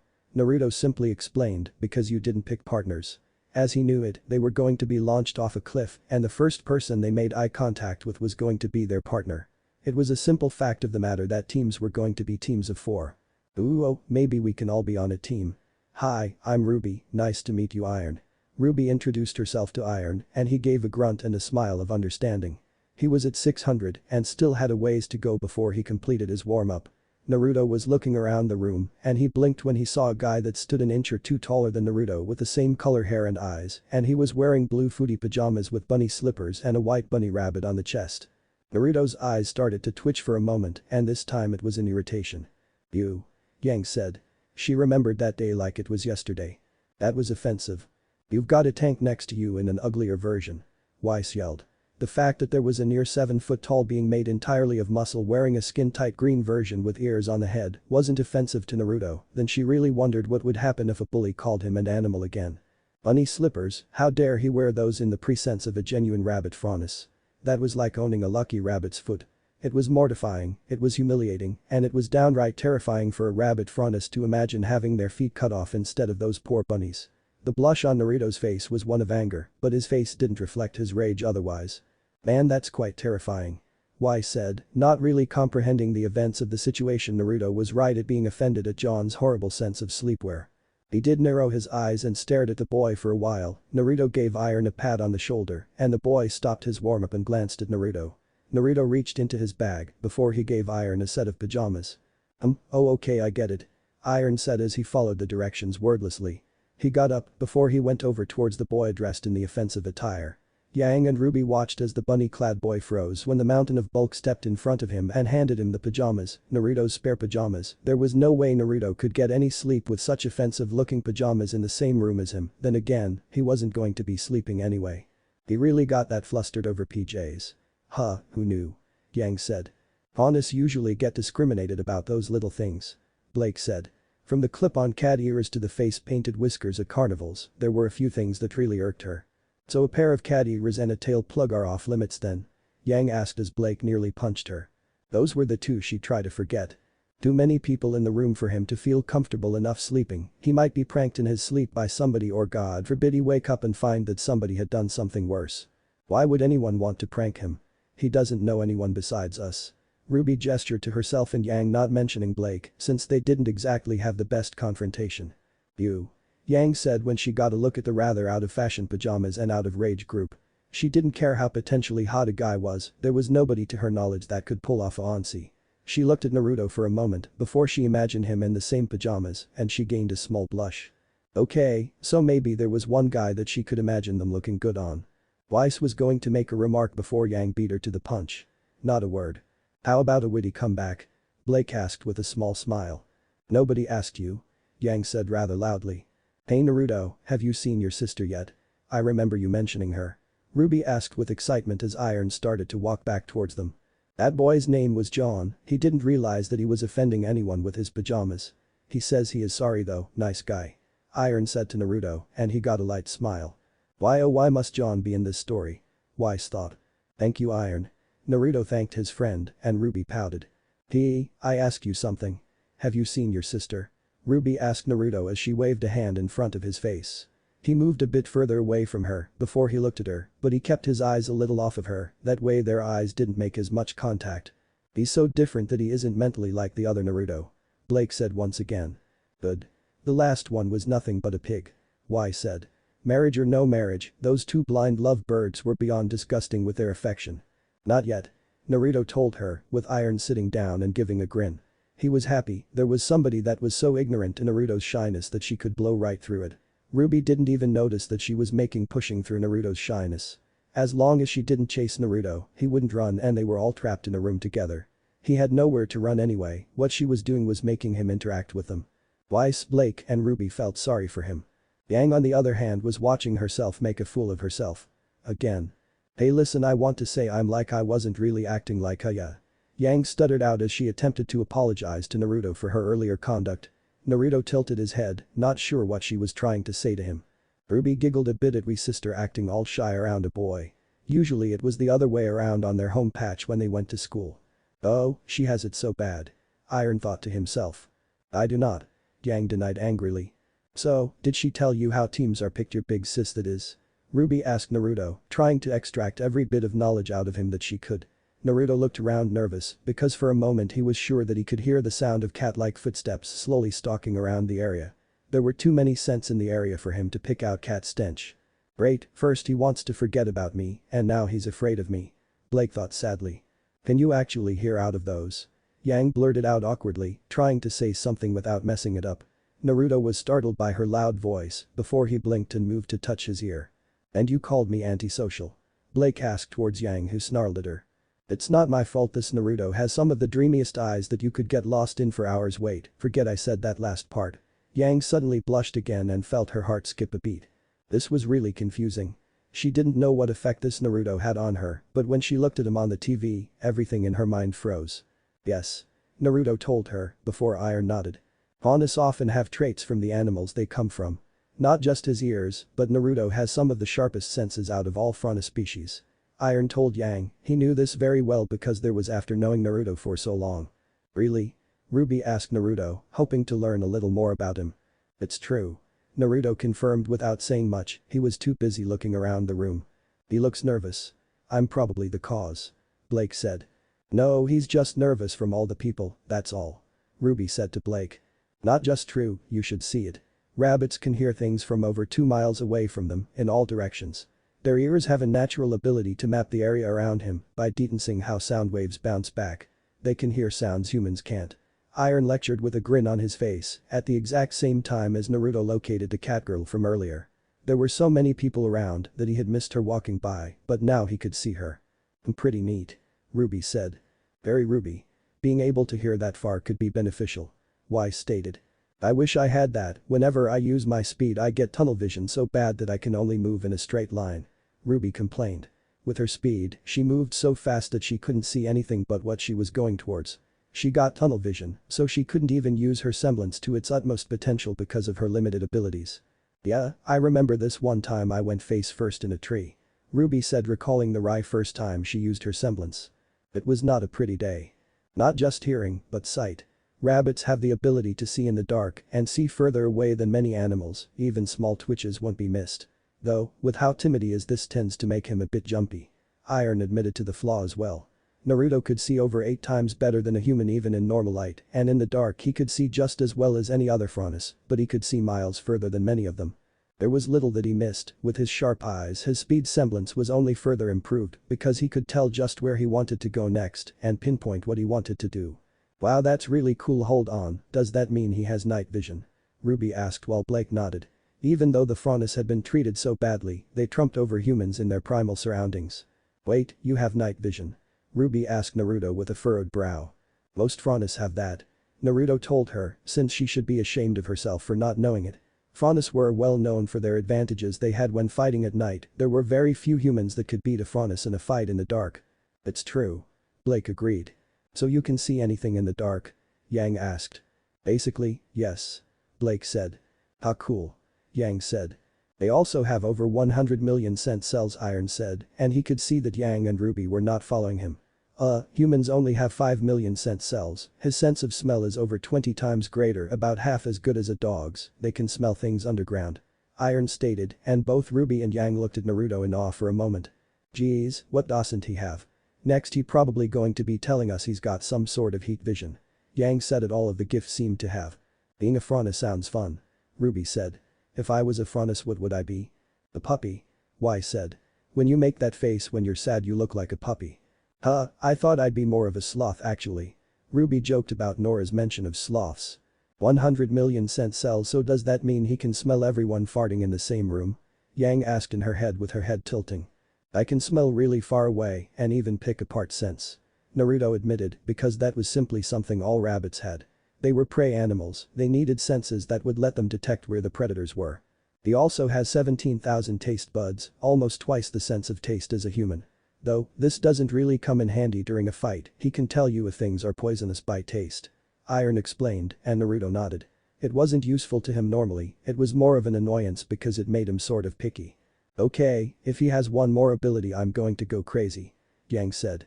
Now Naruto could practically cheat in any fight if he wanted to. I wish I had your senses. Ruby said, longing, her semblance would be so much better if she could do the things he could do. She wishes she had him. Iron thought as he looked at Yang, glancing awkwardly at Naruto as he stared intently at a black-haired girl that was sitting and reading her book. Naruto went back inside of his sleeping bag, and though he wouldn't be able to sleep in these conditions, he could always try to force himself to sleep. Do not. Yang shouted while her face said otherwise. Sure Yang, sure. Ruby said in her sister kind of tone. And what's wrong with this Naruto? He's not so aggressive. She said, making Yang look back at her. He's just. Yang let out a long breath. Let's just finish the chapter. I want this to be done with. Alright. Blake said. Hey, don't do that, come out. We are all friends here, let's talk. Ruby complained when she noticed the weird behavior of her new friend. Well, she is either going to annoy him out of his shell or scare him away, that is for sure. Iron thought, and the only reason he didn't stop this was because it was for Naruto's own good that he be forced to interact with people. Naruto was already retreating from them, which was a good sign. That meant he had hit the limit that he normally hit. The point people got the hint and left him alone, but this time people weren't leaving him alone. He's odd, but in a good way. Weiss admitted. They didn't know when to give up. The only way to get through Naruto's timid personality, keep on trying and being patient with his instincts. Patience, I can do that. Yeah, sure. Yang thought. Patience is my specialty. Blake thought. If Franus have all of these strengths, why are they so looked down on? Ruby asked Naruto, trying to get him to say anything. Naruto came back out of his sleeping bag when he asked a rather interesting question. So she wasn't ignorant to how most people treated Franus. Yang felt good that she and her sister were taught right by their mother and father, never to hate or discriminate. It was wrong in every sense of the word and not in their parents' minds. Our looks and our non-physical traits. We act like the type of animal we are, and to some people that makes us less human because we aren't human. Naruto answered her, and Iron raised an eyebrow. That was a lot of words coming from Naruto, but it was only reduced by the fact he was looking at the ground when he said it. He really needed to get into the habit of looking people in the eyes. Don't worry, I love you, erase Franus. Yang said when she realized that she almost slipped and said something she did not mean to say. She almost said that she loved him, which she was pretty sure she did. Women were not as emotionally ignorant of their own feelings as men were. Yang knew that she had caught a bad case of love at first sight. After all, normally she didn't get shy, but around Naruto, she just could not think straight. Weiss covered her mouth with her hand, afraid the grape soda might shoot from her nose. Ruby looked at Yang with a curious glance. How could she love him? Great work, Yang, you managed to divert that accident. Why, said the Yang, who began grinding her teeth while her blush had returned full force again. Seeing herself act and talk like this was so humiliating that she was about ready to abort the mission. Screw her modesty, her pride was in danger. It was so frustrating, but amazing at the same time. Hey. Can you people be quiet, some people are trying to sleep. The same white-haired girl from earlier said as she walked towards them. Iron sighed for a moment when he saw that Naruto was already laying down, mostly covered up now, preparing for sleep as well, meaning that the girls would have to try again tomorrow to break him out of his shell. There was no more point to it tonight. Never say never. Blake said. Weiss, isn't there a day in the year you aren't bitchy? Yang asked as Weiss sputtered before turning red in anger. What are you saying? Of course I'm nice. I just can't deal with simpletons. Weiss said. The black-haired girl looked over at Naruto with narrowed eyes, a glint to them. She is still wearing that bow. Was Naruto right about her being a cat, Franus? That is most unyouthful, denying who you are like that. Iron thought as he laid down as well, and when he tried to get into his sleeping bag, it dripped right down the side. Blake grimaced at the fact that now Iron was able to figure out she wasn't human. Was her disguise not good enough? Or was she that easy to spot? She wasn't that inconspicuous. Ruby laughed a bit when Iron said Blake's denial of who she was unyouthful. What does that exactly mean? Sorry, we'll be quiet, right everyone? Ruby said before she was stupefied to see that everyone was already getting ready for bed without her. Naruto got up for a moment before he took his sleeping bag and started to leave the room. Iron raised an eyebrow before he grabbed his stuff as well and went after Naruto when nobody was looking. The black-haired girl from earlier grabbed her stuff and blew out her candle, leaving the room completely dark to the point humans couldn't see anything. I wonder what he's up to. Ruby said. This Naruto was pretty unpredictable and didn't leave much behind. Like me, Blake thought. Iron just followed behind Naruto as he walked up the stairs before he stopped at the roof and placed his stuff down. Then he stared at the moon with longing in his eyes as he laid down. The moon? What's so interesting about the moon? Weiss asked in her head. True, the moon good for many things such as tragedy and many losses for Remnant in its day. But there were also many bright virtues be smashed asteroid shared, but what that had to do with the story exactly, Weiss didn't have a single solitary clue whatsoever. He didn't want to be in the crowded room anymore. He didn't know why, but when he stared at the moon he felt more at peace with himself than normal. Iron laid down and started to attempt to go to sleep, already having his alarm clock set and next to them. The black-haired girl and Naruto noticed her the second she opened the door to the roof and joined them. She stopped in front of them and Naruto gave her a glance before he focused on the bow in her hair, covering her Franus heritage. I hope nothing bad happens. Blake said. Her other self was pretty unpredictable and she was nervous she might hurt this Naruto. Do you need something? Naruto asked her, because now that she wasn't chasing him, he could actually not run from her. As long as she didn't chase, he didn't run. I already know you know about me being a Franus, can you please keep it a secret? The girl asked and Naruto looked away from her even more. He didn't like how she was directly confronting him about this. Telling a Franus that they want to be hit into another Franus. Y said to herself as she saw it displayed in front of her. How ironic. Some of us don't want to be open as others. Blake said. Some of her allies inside of the White Fang had been killed just by revealing their true heritage to other people. It was one of the leading causes to the once peaceful group of fauna to perform such dastardly deals on a day-to-day basis. I can understand, but why with Naruto? I mean, yeah, he's afraid of cats and all, but you're not a full feline. Ruby said. It's not about that though. People don't care, Blake said. Okay, but why? Naruto asked. He could understand why a Franus would hide their heritage, he sometimes wished he wasn't a Franus either. That way he didn't have to be picked on or bullied or discriminated against for no reason. He hated it, but he never hid who he was. No matter how much pain it caused him, he wasn't just going to pretend to be something he wasn't. For acting as weak as he is, I respect how strong he is for being himself. Y said. Ruby nodded along with Yang. Blake, however, envied that trait this Naruto had. He wasn't afraid of who he was. He just accepted it. So people don't judge me, I want them to see me for Blake, not because I'm a Faunus. The newly named Blake said to him, and he frowned. Okay. Naruto said, not commenting on the fact that the only people who could see her for her were those that were aware of her secret. She couldn't be herself around people who didn't know her secret, so nobody would ever know the real Blake. She had created an impossible situation.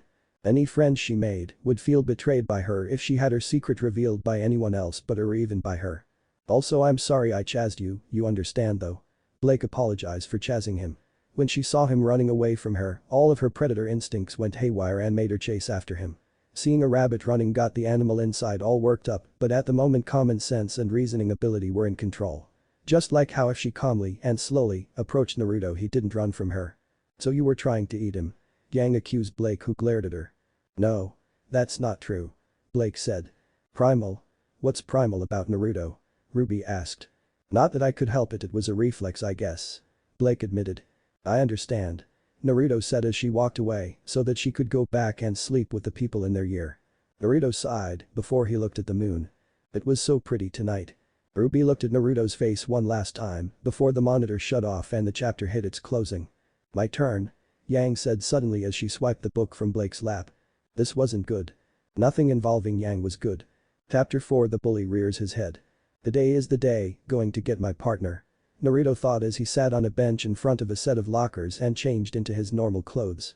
His weapon draped across his back, him wondering if he would even have to use the weapon.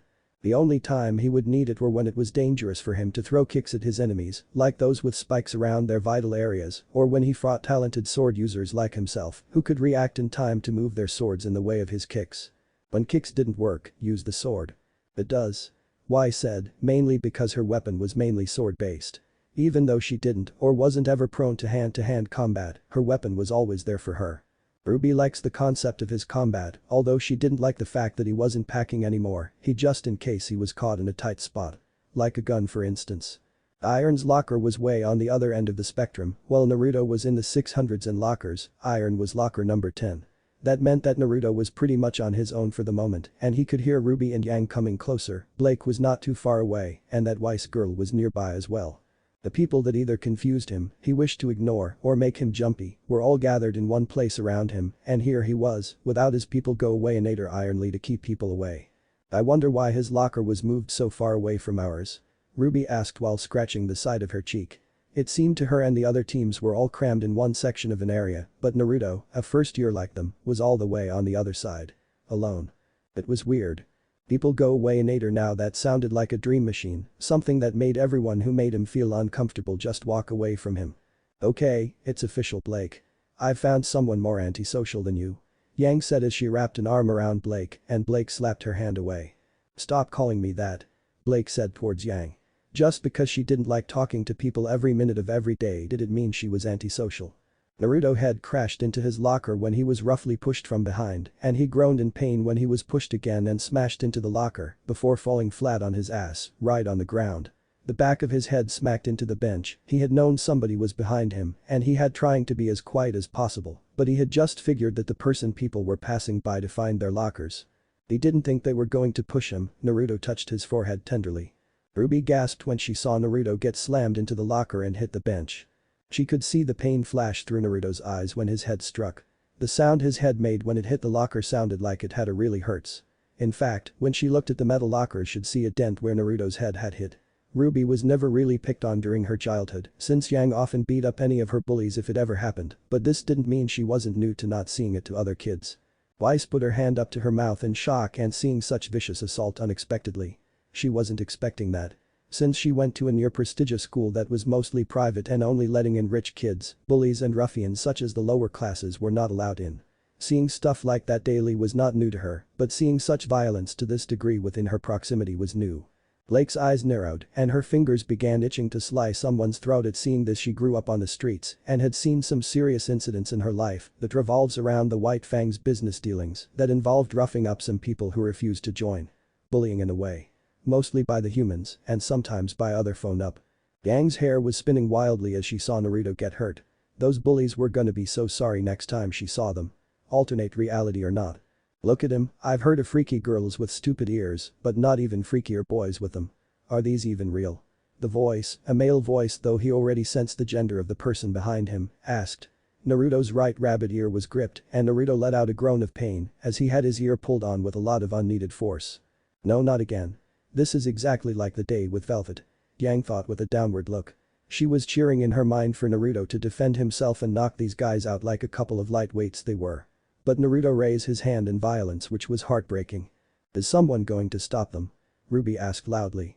Naruto looked like he was going to cry and she would too if this battery against him continued. Please stop.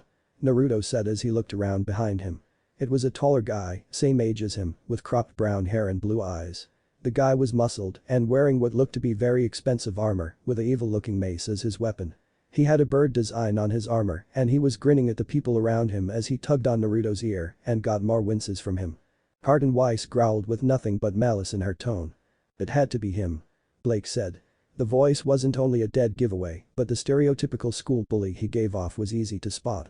Yang knew now what she wanted more than anything, and that was to beat Carden and all his little friends within an inch of their lives if she ever saw them again. It would seem these people were friends even before coming to this school.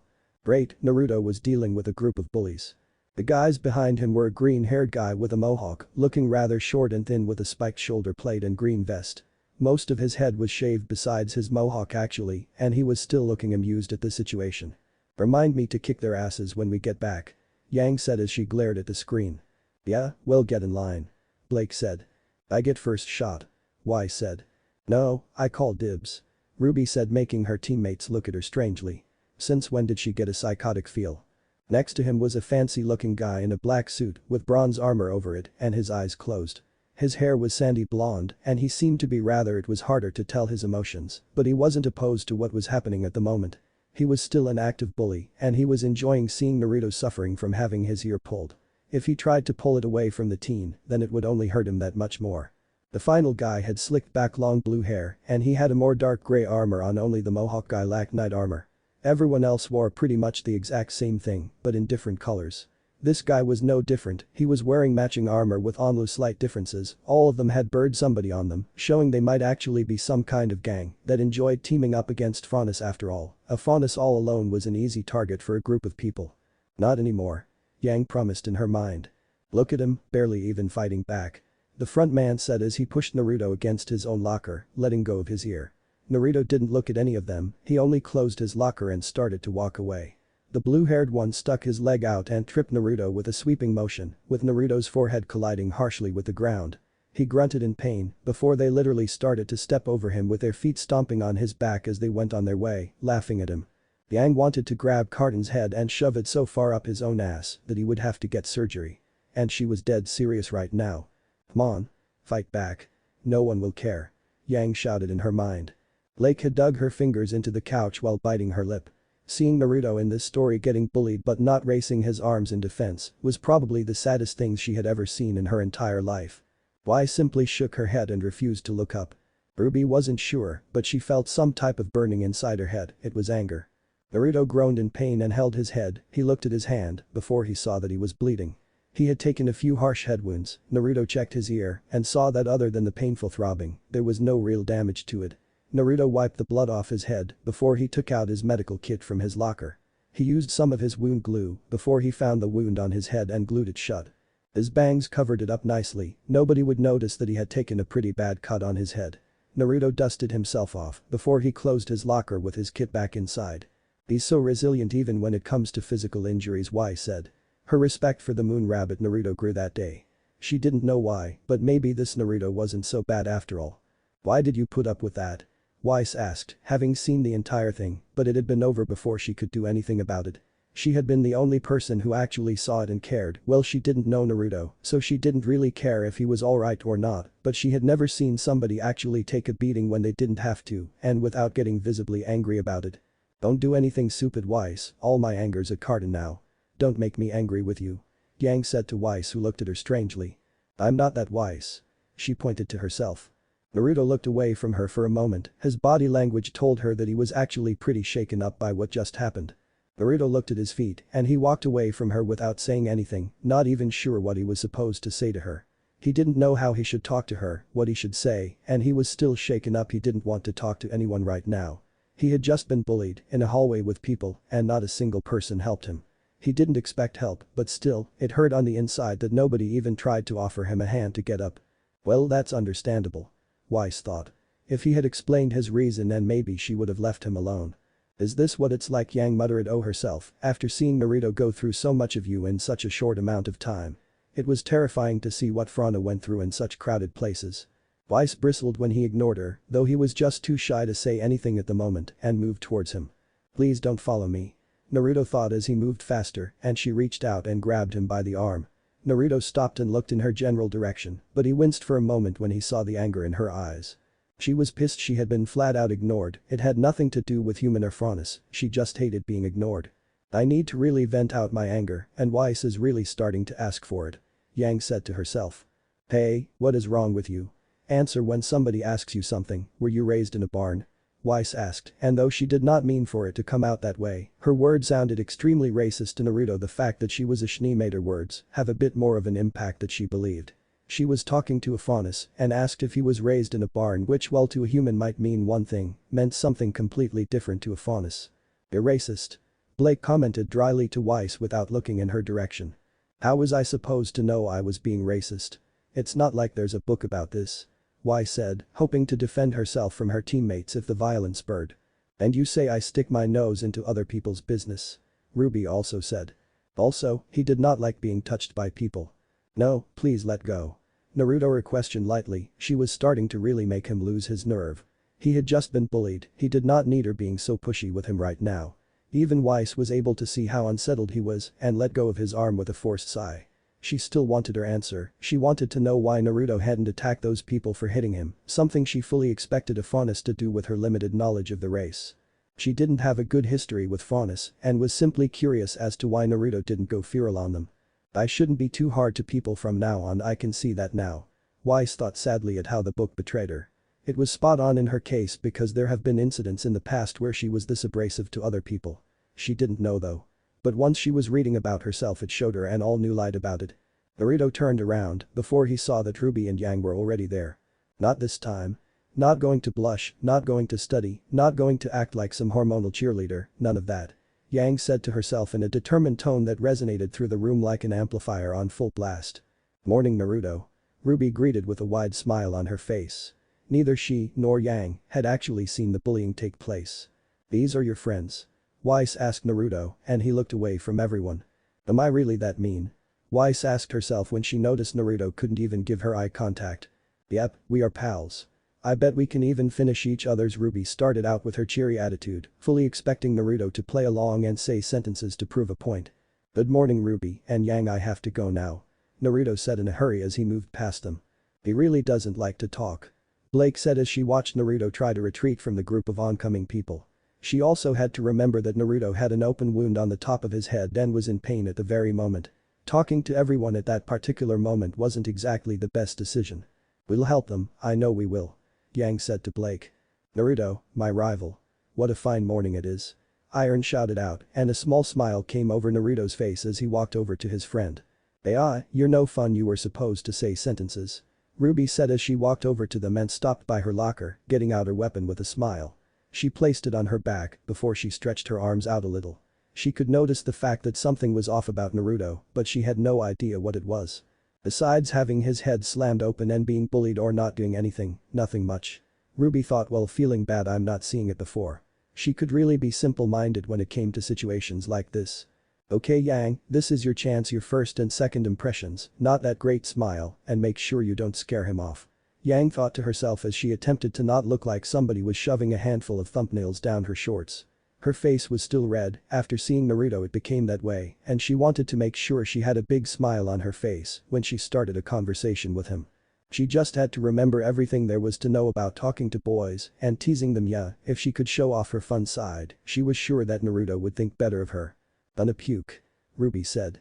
At the mention of down her shorts, Blake wanted to slap Yang but instead said, "Not every boy likes physical confrontation, just be yourself." Yang looked at Blake with wide eyes. "You're giving me tips on how to socialize? Since when were you such a social expert?" Blake brushed off Yang's advances and said, "There's a lot you don't know about me." The gleam shined through Yang's eyes as she said, "Do tell." Weird, he isn't even telling them he was made into a victim just now. Wise thought as she turned to walk away. I hope something will change in the story about me, Naruto doesn't need that type of treatment from me. Wise thought to herself in her mind when she saw herself walk away from the depressed rabbit fauna. It was weird, everything she knew about Francis told her that Naruto would have tried to fight back against what just happened. He had been timid, passive, and instead of fighting back, he simply tried to get away from the problem without making a big deal out of it. And that's what makes you different from everyone else, your inability to defend yourself. You use your brain more than you use your brawn. Blake thought as she looked into the sad and lonely eyes of Naruto Scarlatina. His ears are hanging down, and Iron thought as he rubbed the back of Naruto's head with a fake grin on his face. He was able to ruffle Naruto's hair enough and he could see the slowly healing cut as well as feel a wet spot on his hand from a cut on the back of his head. Blood, he is bleeding. His eyes are downcast, somebody bullied him when I went to my locker. Iron thought with a deep frown on his face as he gripped his fist tightly. Cardin's in trouble now. Yang said as she watched the anger flash through Iron's face. She became skeptical when it came to fighting massive meatheads who were really into exercising and becoming stronger, and now Cardin had really pissed one off now. If Cardin were sensible and surviving, he would consider leaving and never coming back. Why said as Iron looked absolutely livid now. He was pissed off now, but not at Naruto for not telling him. "Kick their butts, Iron," Ruby shouted while shoving her fist in the air. Naruto would rather simply take the beating and hope that the bully gets bored with him when they realize they won't get him to react than to make a big deal out of it and start a fight that Iron knew that Naruto could win. These people thought that Naruto was weak because he never fought back. The only times Naruto ever willingly fought were against Grim and in sparring matches or during training with somebody he trusted. He was strong and it took a lot more willpower to not throw a punch than it took to throw one. "Hey Naruto, let's become partners," Yang said with a giant grin on her face, shouting it out in his sore ear. "You're going to forget about me for some boy you just met," Ruby shouted as she began to pound on your sister's arm. "Ruby, that is in me, and the other me is deeply in love with some boy she just met. It's not my fault." "Really?" Yang said to her attacking sister. What?" Naruto said in surprise, not expecting the shout in the slightest. He backed away from her and Yang paled. "Plan failed, abort mission girl, you're scaring him off crap," Yang thought, because now she would have to make sure she talked to Iron in private about how she should approach Naruto because as it was, she wasn't able to do anything that was actually, well, making a good impression. She could see it in his blue eyes that she was getting lost in those deep timid blue eyes filled with emotions like hurt, sadness, confusion. Hurt, sadness, and confusion. You can always tell a lot about a person through very small things, sometimes it's written right in their eyes. Blake commented while Yang snorted in her direction. "Yes," Y said while rubbing the scar that was over her eye. "Go on Yang, show him that my youthful flames aren't the only ones that he can turn to," Iron thought with excitement. He was still going to beat the crap out of Naruto's bully when he found out who it was, but at least this way, Naruto would realize that he actually had people willing to take his side on these things. "I'm getting mental moral support from the meathead who wears green bunny Odyssey pajamas, what is the world coming to?" Yang thought as she began to chuckle to herself. "Yeah Yang. I thought we were going to be partners," Ruby complained to Yang as she walked around Naruto, who started to walk off quickly before anyone else could freak him out. "If you keep replacing or forgetting about me, I'll never forgive you," Ruby said as she crossed her arms under her chest and face away from Yang. Yang said nothing because she was too in tune with reading the book. "Hehehe, sorry about that Ruby," Yang said, knowing that Ruby had ruined her chance to ask Naruto what was wrong. Iron palmed his face before he moved to follow after Naruto. He caught up with him before he placed a hand on Naruto's shoulder. "Calm down, okay?" I know you are on end, and whatever happened earlier, don't lie to me, I can read you. Somebody bullied you when I was away. These girls, they mean you no harm, just give them a chance, okay? Iron asked Naruto in such a low whisper that it was barely audible to the human ear, but Naruto could hear him just fine. Naruto looked back at Yang and Ruby before he looked at Iron for a moment. Iron seems like a nice guy. He may not be the smartest by intelligence, but he does have it in his heart. Wise thought while watching him try to calm Naruto down from having a mental breakdown. He nodded after a moment. I'll try. Naruto told the giant of a man he couldn't promise anything, but he would try to give them a chance. Oh, and if anyone ever bullies you again, I'll show them not to mess with you. Iron said as he pounded his fists together, and Naruto frowned. If Carden and his team saw Iron, they would definitely leave Naruto alone. Weiss claimed. No, violence doesn't solve anything. Naruto told his friends seriously. There was a reason he didn't fight back, many of them. Yes, it wasn't in his nature to fight back, run away yes, but not fight back unless he was left with no choice. Then again, with Naruto's way of thinking, that may be impossible. Weiss said while Ruby nodded. Violence didn't solve his problems. If he acted violent, then he just proved to everyone that Faunus were the violent animals they were made out to be. Not in my experience. Violence worked out just fine for me. Yang said while remembering about Junior and the twins. Okay, but promise me you will at least tell me who it is, okay? If I can't fight them, at least tell a teacher for you. I know you don't too well with talking, so let me do it for you. Iron offered, and Naruto nodded at him. Teachers never help. Blake said. And it was true. The students at Beacon Academy were expected to behave like adults, and that meant by handling their situations as adults. Amicably and patiently. So most the time adults at Beacon Academy did absolutely nothing. Thank you. Naruto said lowly, knowing at least there was one person he could trust at this school. Naruto and Iron slowed down, and while Naruto was uncomfortable around Ruby and Yang, he did tell Iron that he would give them a chance. I'm not annoying, am I? Ruby asked with a bit of hurt in her voice. She didn't try to be scary or abrasive. Naruto, would you rather partner with me or Yang? Ruby asked with a grin as she pointed to herself. Yang looked at Naruto, and Naruto looked between them for a moment. Ruby and Yang got closer to him the longer that he didn't answer, with more and more expectant looks on their faces. My god, you two are the worst. Weiss said. Don't you see what you're doing to him? She asked as she gestured to the very uncomfortable Naruto on the screen. We just want to see who he'll pick. Yang said.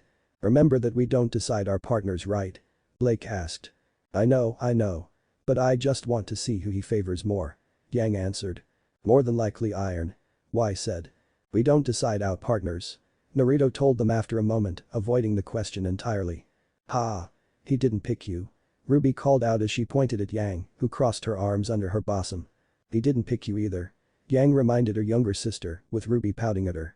Iron laughed at the sibling antics, while Naruto looked between them. You two should really learn not to fight over a boy. Weiss lectured Yang and Ruby, who both snapped their heads in her direction and said the same thing on their mind and then out loud. What? They both looked at each other again before laughing a little. Who said anything about fighting over him? Yang questioned. You did just get angry at your sister for not being picked on. Blake chimed in. I don't have a crush on Naruto, just as a friend. That's all. Ruby said while not looking towards anyone. Please stop shouting. Naruto thought with his ears twitching before he groaned when he felt a painful throb in the ear that the bully grabbed. Naruto scratched his head and he scratched the glue off when the wound had fully sealed up. He only glued it so that it would stop bleeding long enough to heal and keep from drawing attention to it. If I were him, I'd head to the nurse. Weiss said. The wound on his head looked fresh and very uncomfortable. Not to mention there could be some type of nerve or tissue damage to his ear. She didn't know the anatomy to Faunus, but could tell the ears were probably the most fragile of them. Of course, my eternal rival wishes for me, his ally, to be his partner. Iron called out boldly, and Naruto gave him a look that told Iron just what he was thinking.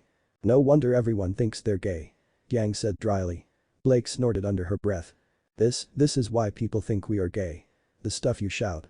Naruto thought right at Iron, who could see it in his eyes and his body language. Iron laughed awkwardly for a moment, knowing that it was true. All of Team RWBY laughed at this part. Iron himself portrayed himself in a way that made it look like he was a homosexual. But the way he spoke and thought and shared his ideologies made him completely and utterly oblivious to his sexuality. Which was sad. It was kind of his fault for the misunderstanding through the years. The struggle is real, Yang said as the book was handed back to Ruby and she flipped to the next page. She hoped she and Naruto could be friends. Rabbits are always horny, maybe I can use that to my advantage. Hey baby, I'm not wearing any socks and I'm wearing underwear to match good, but I am wearing socks. Yang thought as she stood next to Ruby and that Weiss girl, on top of a platform at the edge of a cliff, overlooking a forest. She still couldn't get Naruto off her mind, so while she waited for the headmaster of the academy to arrive, for some reason he was late to this little initiation, she would use her free time to think up ways to get Naruto's attention. Ruby nearly choked on the air she was breathing. Yang instantly turned red when her voice broke through the screen and sounded like she was talking in a tunnel. She didn't know why, but this sounded something that she would say in her mind. Things this personal and deep were always going through her thoughts, well, not all the time. Only during times she needed to relieve herself after a long stressful days of working out, homework, schoolwork, and combat training. It was a good way to ease stress. Everyone hearing it though, was causing her anxiety to rise. "God, your flirting needs work," Blake said while shaking her head. "Think you can do better?" Yang challenged Blake, who brushed off the advance. "No. I don't do flirting," Blake said. "So you'd want to be pursued rather than pursue?" Yang asked. "What are you talking about? I'm neither," Blake said with her arms crossed, not in an amused way. "I beg to differ. Ms. chases Naruto around like he's a boy chew toy," Y said to Blake, who looked appalled at her statement. "She didn't think like that." Ruby then read again. "Nice package. Let me unwrap that for you." "Smooth, Yang. Real smooth," Ruby said to Yang, albeit she was blushing. "Both actually." "Oh no, please don't tell me we're still reading my mind," Yang shouted with worry. The main problem was that there was some things going on in her head 24/7 that she didn't want anyone to know. Not even her sister. "That is nice, but it doesn't have a really Yang flair to it," Yang thought to herself as she went over another pickup line in her head. It was good, and it got the point across that she made her lady parts moist. He had such a beautiful looking face. That cute button nose that twitched whenever he smelled something, and that sexy voice with a light accent he kept hidden, and those eyes she got wet just looking into those deep, timid yet mature eyes. The fact he had a six-pack and a very well-developed body, if on the lean side, was only a bonus. Lady parts moist. Gross. Ruby thought. Or the monstrous stamina one could take advantage of it. Yang thought as she heard Weiss trying her hardest to not bust out laughing. "So cute little button nose?" she asked Yang, his face turned pink from anger. "Yeah, it's pretty cute alright," Yang admitted to Weiss. The only way to fight against Weiss was to fight fire with fire, but this was Weiss she was talking about, so in this case, it was ice with ice. "That's really heartfelt of you, Yang. I never knew you analyzed someone so personally," Blake said while smirking a bit. "Laugh it up, kitty," Yang dragged off. "Are you a taxidermist? Okay, wanna try stuffing my anyway?" Blake looked visibly offended at the remark, but decided to let it slide. Ruby gagged while Weiss slammed her head on the table. "No, as a faunus, he might consider that a cruel reminder. Why is dealing with him so hard? I have to think of a great one-liner that will change his opinion of me." Yang thought as she nearly pulled her hair out. She could always go with the "Hi, I have her that do you shoplift? How would you like to five-finger disc cunt?" One was very straight to the point and the other one was a pun that was like the best part of it. The pun was so Yang to her, like it was made for her to use. Ruby began to laugh at her sister's misfortune. Not really knowing what the word cunt meant, she thought Yang mispronounced it because she was so perplexed by Naruto's radiating stopped, however, when she turned to the side and saw her sister was beginning to light the couch on fire just by sitting on it. Ruby knew to shut her mouth right then and there. "You look like a hard worker. I have an opening you can fill." "God, Yang, you're giving me some incurable disease from the scrutiny of your puns," Y said. "HMPH, a girl's gotta be good in some degree, mine's just yanking around," Yang said. "Okay, what the hell is wrong with my brain? Could you help me stick something down my throat so I can test my gag reflex?" "Yeah, good, not very subtle, but if I mess up I can say that I wasn't talking about sex and say I am training for an eating competition." Yang thought to herself as she decided on the pickup line that she was going to be attempting on Naruto. It was too bad she knew Naruto's name already, because if not, she could have said "Give me your name so I know what to scream tonight," but alas, she had already gotten his name. Blake, Weiss, and Ruby held mixed reactions there. They knew Yang was a teaser in every degrees, but now she was acting so dirty to the point that Yang was acting like a slut. "Yang, my god," Weiss said. "Your mind is worse than your mouth." "It's my mind. Things happen there that aren't supposed to be said out loud." Yang defended herself, feeling humiliated again. "Yang. Why are you being so nasty?" Ruby yelled at her sister. "It's my thoughts. I can't control my thoughts." Yang tried but failed to batter all the criticism headed towards her. It was at that time a tall man showed up, and he showed up alone, looking rather sleep-deprived. He was an older man, with black hair turned gray with age. He stood about half a foot over 6 feet tall and wore a fancy green suit. In his hand was a cane and a mug of coffee. He needed it after last night when he had to deal with a very concerned family calling. It happened last year as well with his student sister. The parents had given him a call that made him nearly miss the initiation. Must have been a lot of lean. Y said. He was the headmaster after all, Professor Osborne, he was supposed to be here for this. That, and he enjoyed sending them flying off the launch pads. Good, I like those launch pads. They're hardcore. Yang said. She didn't know why, but the day she flew through the air during the initiation, it was probably one of the most memorable experiences that ever lived to feel. Welcome everyone, and I am glad that you can all make it. I am sorry for being late, but I had a pressing matter of great importance. Osborne said, referring to the fact he was dealing with a concerned set of parents that donated over 750,000 lean to this school the last 2 years in a row, thanks to the fact that their children were applying, both years being the reason they donated. He could not risk losing such a major source of funding, not when it could be used to increase the effectiveness of the students' training. Finally, and I got my whistle so I can let Naruto know where I land at. Iron thought as he remembered the way he and Naruto decided on cheating the night before. With his whistle, he could blow it and Naruto would instantly know his exact location. Naruto, with his speed, could move extremely fast and get to Iron in a few seconds. If Purr had something like that, then maybe I would have had a chance. Wise thought. I see everyone is here as well, good. There have been rumors going around that today you will be getting partners and they are true. The first person you make eye contact with in the forest will be your partner for the remainder of your time at Beacon.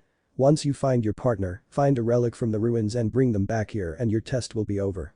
Osborne finished off just as the first person was launched from the platform that they were standing on. Naruto was standing right next to the person that had been launched, meaning he would be the second person shot through the air. He was shot through the air literally seconds later, but before he was launched he tensed his legs. Was that launch pad set on a different setting? Weiss questioned herself in concern, noticing Naruto seemed to fly like a rocket up in the air. She automatically assumed the launch pad was assigned to a higher setting for students who weighed more, even though she didn't remember there ever being a recommended setting during the initiation. He went much higher than the student before him, getting him a better view of the entire forest and its surrounding area. Naruto didn't concern himself with landing just yet as he took it all in. There were several clearings, but only one clearing thus far had any ruins in it, not counting the huge ravine that had ruins coming out of it next to another cliff. He could see a giant Nevemore, and with his ears he could hear the presence of a larger than average deathstalker stalking the inside of a mountain, as well as see the cave markings outside of it. Several packs of beetles and scattered groups of Ursa. There were a few regular animals, all scattered throughout the forest as well, but more hidden away. Less carnivores and more herbivores simply thanks to the lack of food for the meat eaters in the area. It's almost like he's flying. Yang commented as Naruto seemed to fly through the air, almost like he was weightless. I don't know, but maybe he's just lighter than others. Blake suggested. He doesn't look that light, but if he's a runner, then he must burn a lot of calories. Y said. She knew for a fact that since Ruby mainly relied on her semblance, which needed speed, also the main factor combat was from sheer speed but not power, her metabolism was a lot faster than others, which caused her to burn fat faster. Brim didn't need to eat, they could live anywhere. Behind him were more students, but lower down than him. He was getting the high view of all of them and getting the basics of all of their abilities and their skill levels without them even knowing it. He could tell what kind of fighters they were, how skilled they were with their weapons, how not skilled they were as well in the case of one person. That's a bit scary. It's almost as if he's trying to figure out all of our weaknesses, Blake thought. Yang, rough fighter, cheap thrill seeker, uses explosive gauntlets with moderate skill. Blake, silent fighter, no nonsense person, highly skilled. Ruby, very skilled but clumsy, not very coordinated. Weiss uses glyphs as a semblance, can't deduce any further. John unskilled in all areas, poor boy does not belong here. Naruto thought as he saw a girl with red hair tied back in a ponytail sacrifice her spear to save the life of John. She was wearing bronze and leather armor with a red hip cape. She had bright green eyes and she was the only person to notice that Naruto had yet to land when she looked up at the sky. Moderate skill. I'm sorry, but I single-handedly made a bar full of hardened criminals wet themselves. Yang boasted, thinking back to the day she ran into her sister after causing a bar full of criminals to go home with missing teeth. After beating the shit of them, of course. I'm not clumsy, not all the time, Ruby said. Being a bit more sensitive than others meant she got hurt easier by harsh words. For the first few times she had her cloak she would trip on it, and there will be times that her shoelaces on her boots would become tango that you would trip on those, or a few times with a rare that she would accidentally got her skirt caught on something, if it stuck out too far. Okay, she was clumsy. But she would never admit it. And she could most definitely accept the fact she wasn't very coordinated either. So he can figure Ruby and Yang out but not me? We didn't speak much so that's probably why. Weiss was glad and a bit prideful. Naruto didn't know much about her. The last thing she needed was him knowing her distaste for faunus. She didn't want to further insult him with Blake and Yang in the room. And Blake nodded with Naruto and his assumption on her. The black and pink-haired boy was very skilled, he had a single strand of pink hair and wore a classic green combat outfit. His weapons seemed to be bladed guns that he was keeping safe and concealed in his sleeves until the moment he needed them. He was very skilled with them and the patient type of fighter close combat, highly trained aura he was an aura fighter at heart, using strong aura attacks, but with the small amount of aura he had his stamina wasn't that great either. Ren's good and all, but he couldn't take on these guns. Yang said while imitating a flexing bodybuilder.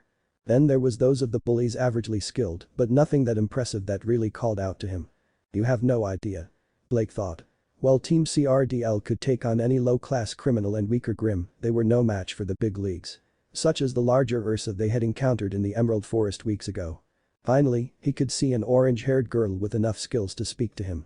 Short orange hair, blue-green eyes in a way, and wearing a pink miniskirt with a white and black top. Lightly freckled pale skin, and she was short and small unlike the tall and toned redhead, this one didn't look to be built for power other than the large hammer grenade launcher that she was using. Nora's becomes very good though when it comes to pancakes and electricity. Ruby said, remembering had happened when she accidentally shocked Nora after rubbing her feet on one of the carpets. It said to Ruby that day that Nora and electricity should never mix. Ever. Air hop. Naruto said as he curled his toes and gripped the air with them and he kicked off on the air using a supreme speed kick. This kick slowed down the fall that Naruto had and let him change the direction that he was falling. Naruto air hopped again and changed his direction towards the ruins with the relics, the sooner he got this done and over with the better. Naruto air hopped a third time, but this time he aimed at the ground and as he approached the ground at super speed, Naruto turned around and air hopped one final time just as he was in front of the ground. A crater appeared under him, but he himself stopped a foot above the ground. He landed on the ground a second later and he could see the relics. Literally a dozen feet away from him. Whoa. Bunny's got moves. Yang said, watching Naruto's extreme display of landing without a scratch. Head was good. Y said. Very good. Blake said. Oh. I can do better. Ruby shouted. Naruto's rabbit ears twitched to the right and Naruto smelled a Grim nearby. No, a human, not a Grim. The sword was placed at his neck and Naruto glanced back at the man behind him. It was a tall man, about even height with Naruto himself. He was only lightly dressed, wearing a bear pelt over his shoulders that was dirtied by the scent of Grim, despite not being a Grim built and was black in color. He had similar black fur pants and sandals made of fur with claws on them. He wore a wooden replica of a Grim mask over his face, with glowing red eyes inside of them. In his other hand was a replica of the black sword that was placed against Naruto's throat. Who's this? I don't remember seeing him at the initiation. Ruby said.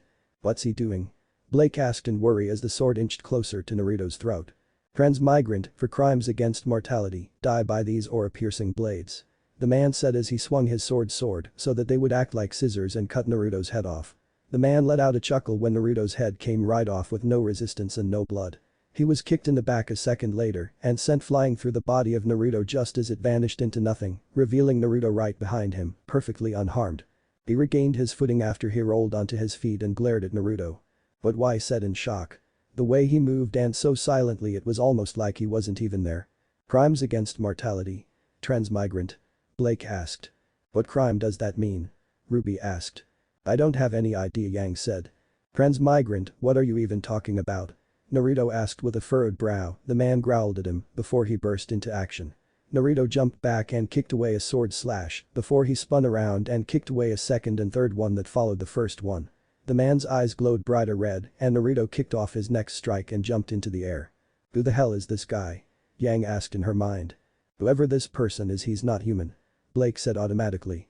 Those who reincarnate must perish. The man shouted at Naruto, with Naruto blinking in surprise. Naruto vanished the second the man appeared in front of him and appeared behind the man before he jumped away when the man spun and sliced the air behind him. Naruto vanished from the point that he landed in front of the man, right inside of his guard. Naruto performed a high kick and cracked the false Grim mask, sending the man soaring through the air. Reincarnation. Naruto's died once. Blake asked in disbelief. It makes sense now, this is an alternative universe, so maybe just maybe he died and was born here. But why is this man trying to kill him? Ruby asked. Reincarnation might be illegal. Y said. Perish, you aren't just some bully. Naruto said out loud as his hand went to the handle of his sword before his hand twitched and he removed it. Naruto bent down low before he vanished in a flash. The man guarded himself before he felt a strong wind move past him. Instead of rushing in a straight line like before, Naruto started to literally run circles around the man so fast that he was kicking up a strong wind. Naruto's body wasn't even humanly visible inside of the whirlwind that he was kicking up. Geez, how fast can he go? Yang asked while seeing Naruto became invisible in the cyclone.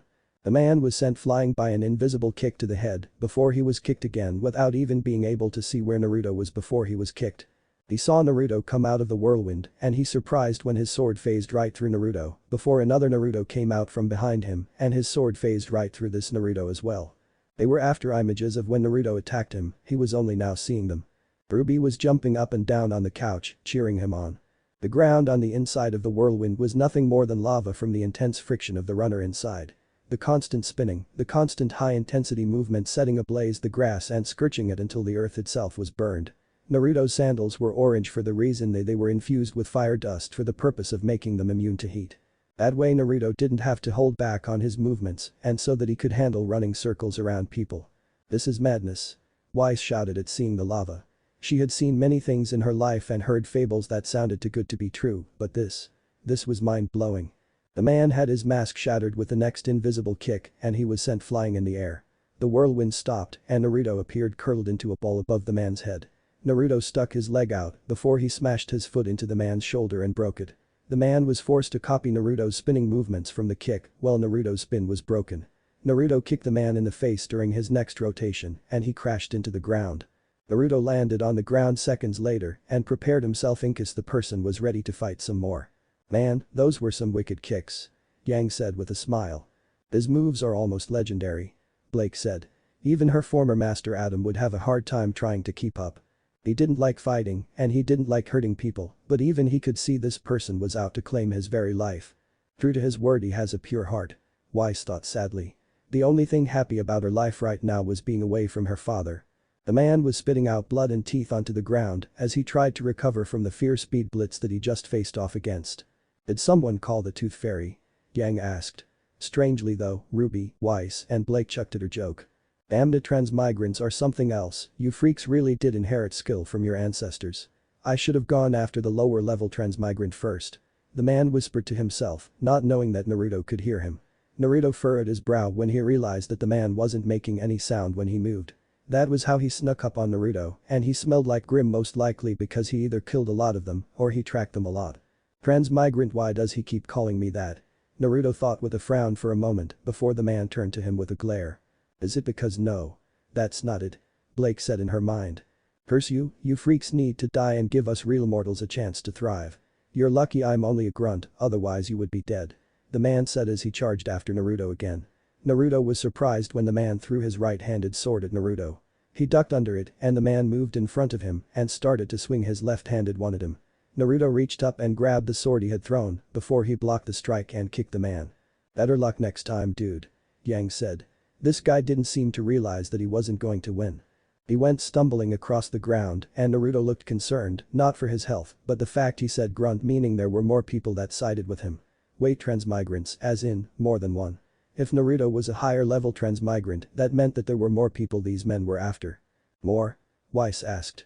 His opponent pointed his hand at his word before it teleported to his hand and out of Naruto's, thus granting Naruto knowledge of his semblance. This is insane. Ruby said. Transmigrant Instant Termination Squad, the next time you hear that name, consider yourself dead. The grunt growled out at him before he pulled out a smoke bomb and threw it at the ground. It exploded and covered a wide portion of the clearing, filling it with Naruto covered his nose as his eyes watered from the horrible stench. He nearly threw up, it was so nasty, but the man was already gone by the time the smoke cleared. Naruto heard him run to the south, but while he could catch the man he didn't want to have any more contact with that person. Transmigrant Instant Termination Squad. Tits, are they really called that? Blake asked loudly in her head while shaking it. What's so funny? Yang asked. Say the name. The name of the squad he works for. Blake said to Yang.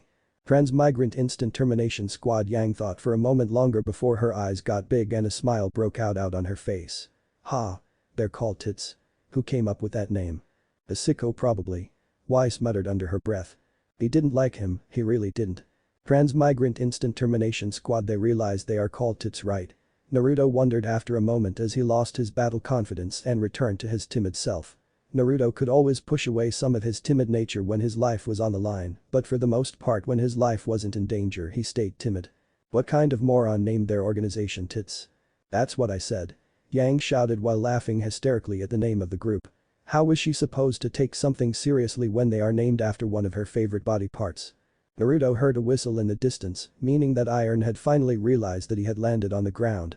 Naruto looked over at the relics before he grabbed one that looked like a golden queen piece from chess. Naruto put it in his pocket before he started to run towards where Iron was. He had something very important he had to tell his friend. End of chapter 5. Kill me now. Blake thought as she walked through the forest with what seemed to be her partner, the blonde-haired bimbo of a woman. Blake could clearly see that this woman had been fawning over Naruto since the first second she had seen him, more than likely a heavy case of love at first sight, and she could tell that because of the lack of modesty this girl had, she seemed to also be in lust at first sight to go along with it. She could hear the blonde girl muttering one-liners to herself and pick up lines that should go in a cheesy book of one-liners that won't get you laid. What would you know about not getting laid? Yang challenged Blake, who crossed her arms. The months they'd known each other, Yang and Blake hadn't made any attempt to make any advances towards any of the males in Beacon Academy. It was simply because the studies there were so strenuous that there just wasn't any time to partake in any relationships. That was most of it. I don't know. Intense makeout session, you tell me. Blake said. Yang had been pestering her for months, and now Blake finally had something against her. She was going to milk it for as long as she wanted to. Sure cat, anytime you want. Yang said as she got up into Blake's face. Yang wasn't going to let Blake get underneath her skin that easily. That was her job. I'd own you in seconds, bimbo. Blake said, more softer now as her eyes became slits. She was beginning to get very angry now and was about ready to call the blonde's eyes out if she had to. Hey who wants to play charades? I'll go first. Ruby said as she began imitating what appeared to be a seams whenever there was a scene involving Naruto. These two would get into such a spot that it seems like they had known the guy, maybe it was female's intuition. Both Yang and Blake looked away from each other and back to the book. They wanted to see what would happen. She was partnered with Yang Xiaolong. Poor me. Blake thought to herself dimly. Without a doubt, one of the most annoying blonde girls she had ever had the displeasure of meeting. She was kind of dim, she was huge-tittied, she had a hair fetish and went berserk if anyone cut off even a single strand of her hair. She was hopelessly and so obviously in love with Naruto that it was almost sickening for Blake to be near. Yang was grinding her teeth at this point after reading the single paragraph that spoke very shamefully of her. She wasn't blaming the other, but was blaming Blake since this was from her perspective.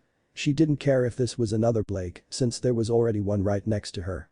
But what really caught her off guard with it, the other Blake was dead set on saying that Yang was in love with Naruto, which a part of her was but would never admit. I'm not in love with Naruto, Yang denied, was trying her hardest to push away these fuzzy feelings in the back of your throat, but was having no success whatsoever. Your clone is like a lost puppy. Y said. She honestly thought this Yang and the other Yang were the exact same. Whenever it was brought up that Yang was in love with Naruto, she would always jump the gun to deny it, claiming it was false, and she was most certainly not, which only made it more enjoyable to taunt her with. The sex pheromones this girl was putting off made her smell like a damn bitch in heat, and she didn't mean bitch as offensive, she was using it like as in female dog. Yang became very uncomfortable and looked away by biting her thumb as a blush grew on her cheeks. She wouldn't admit it, but she was having some very XXX-rated thoughts about Naruto when he was in action, running around and performing such a dangerous feats with his feet. That guy could kick a hole straight through her heart and she would still love him. Very womanly Yang. Like I said, you were going to jump his bones the second you got the chance. Y said in disgust. She knew this Yang wouldn't be able to control herself and looks like it had just been proved. Like I'm the only one who thinks of boys. You aren't innocent, Weiss, just so you know. Yang shouted to Weiss. Hey Blake, what is 6.9? Yang asked with a curious look on her face. Oh no. Not this one. Yang thought in panic as she remembered the joke after reading it in the 101 best sex jokes. After that it's Evan. Right. Ruby questioned as she scratched behind her ear. 6.9.1, less than 7. Blake answered back, wondering what kind of crappy joke that Yang was going to tell next. Yang had been doing this for the past 10 minutes. They had been walking around, attempting to find the ruins. She had been telling joke after joke, apparently she was trying to get them out of her system by the time that she met up with Naruto again. That way she didn't make a total ass of herself. She knew her first few impressions weren't that amazing, but she really did want to make a good one. Like that'll help you. Blake said sarcastically to Yang. She honestly didn't know how she was ever going to get a boyfriend if she couldn't act more mature. While Yang had the looks and appeal to get any man she wanted, she wasn't as mentally compatible with a lot of guys her own age. Considering the fact she was thinking of sex jokes every second like a bee was thinking of honey. "Oh yeah, and how would you think of being better?" Yang asked. She really likes to be challenged, and Blake was the only one who can push her to the limits. "How's about acting like a woman?" Blake said to Yang, making Weiss and Ruby gasp in shock. That was a low blow. "Oh really? At least I don't dress in all the showy stockings and garterbelt," Yang said. "No, you normally wear less than nothing. Even worse." Blake snarled. "Keep 'em common kitty, I got plenty of others too," Yang said as she went back to reading. A great number ruined by a period. Get it? 6.9 is a 69 with a period in it, and the 69 sex position is horrible when she has her period, Yang said with a grin on her face. Blake palmed her face, really wishing that she had ended up with her fellow Frontis right now. Ruby's nose scrunched up at the mention of periods from her sister. EW. Why does having a period have to do with anything? Unless gross. Yang. Why would you let him? Even why would you want to? Oh god, I'm gonna puke. Ruby said as she ran towards the bathroom again. Yang blushed when her sister heard how nasty her jokes could get when she wasn't around. It was embarrassing and scary at the same time. She hoped her dad never found out and the contacts would stay the F out of her mind. She could only take so much humiliation before it became too much. Quiet, timid, easy to get along with overall, he was somebody that she could work without and not have this problem. Except jazzing him, that's your one drawback, Yang said as she heard Ruby spitting in the didn't look back at Yang, imagine herself twisting her partner's head so far that her neck would snap. Why are you only telling jokes? Blake asked with a twitching eye when Yang opened her mouth. Hehehe, vaginal, Yang said with a small chuckle. Weiss's right eye twitched and her left hand reached for her weapon, but she said they remembered it wasn't in her possession. Well, I want to get out my dirty jokes. Naruto seems like a classy guy, so I want to start telling some better jokes for him. I mean, he has this aura about him, Yang started before Blake rolled her eyes. Classy? What do you know about class? Classy guys and dirty jokes don't always go together. Weiss said. That's like mixing fire with explosives. Shoot up. That classy guy aura is because of his upbringing. The Scarlatina family, while not as well known as the Schnee Dust Company, is still a very wealthy family that holds a great amount of political power. Blake admitted to having some knowledge over them. They were mostly clean, there were almost no big businesses that didn't stick their hands into at least one cookie jar, company with little in the way of spreading. Instead of trying to increase their foothold across all of Remnant, they had mostly stayed isolated in one country and shipped their products out. It's an alternate universe, so things aren't what they seem. Weiss said as Ruby came back, paler than usual with a sick grim look in her face. So he is rich? Yang asked, not getting what Blake was getting at. Check. Yang said in her mind again. This Naruto really changed her on the inside by just getting a glance at him. She didn't know why, though she hoped her other self would pair with him, and when it did happen, she knew her other would more than likely boast about his wealth to her father and uncle. Very rich. Well, the Schnee Dust Company uses dust mines. The Scarlatina are well known in the art of creating fine dust-woven clothes. The Scarlatina symbol is a heart with stitches, the heart of their company is clothes. Didn't you notice that Naruto's sandals were infused with highly purified dust, the same with his shorts and jacket?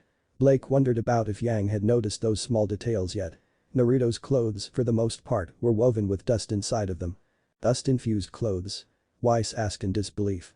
She had never heard of that, sounded so original yet so foreign to her at the same time. Like a distant land just waiting to be excavated by curious hands and wondrous minds. That is probably the most amazing thing ever thought of, Blake said with wide eyes. The many aspects of dust were applied to so many things, but clothing was something that I never come to mind in general. They were androids that ran on that, there were cars that run on dust, there were some machines that were supplemented by dust but weren't the most environmentally friendly. Clothing was a monumental breakthrough that they would have to do when they got back home. You know a lot. Yang complimented her partner as she ducked underneath a branch. I buy my ribbons from their company.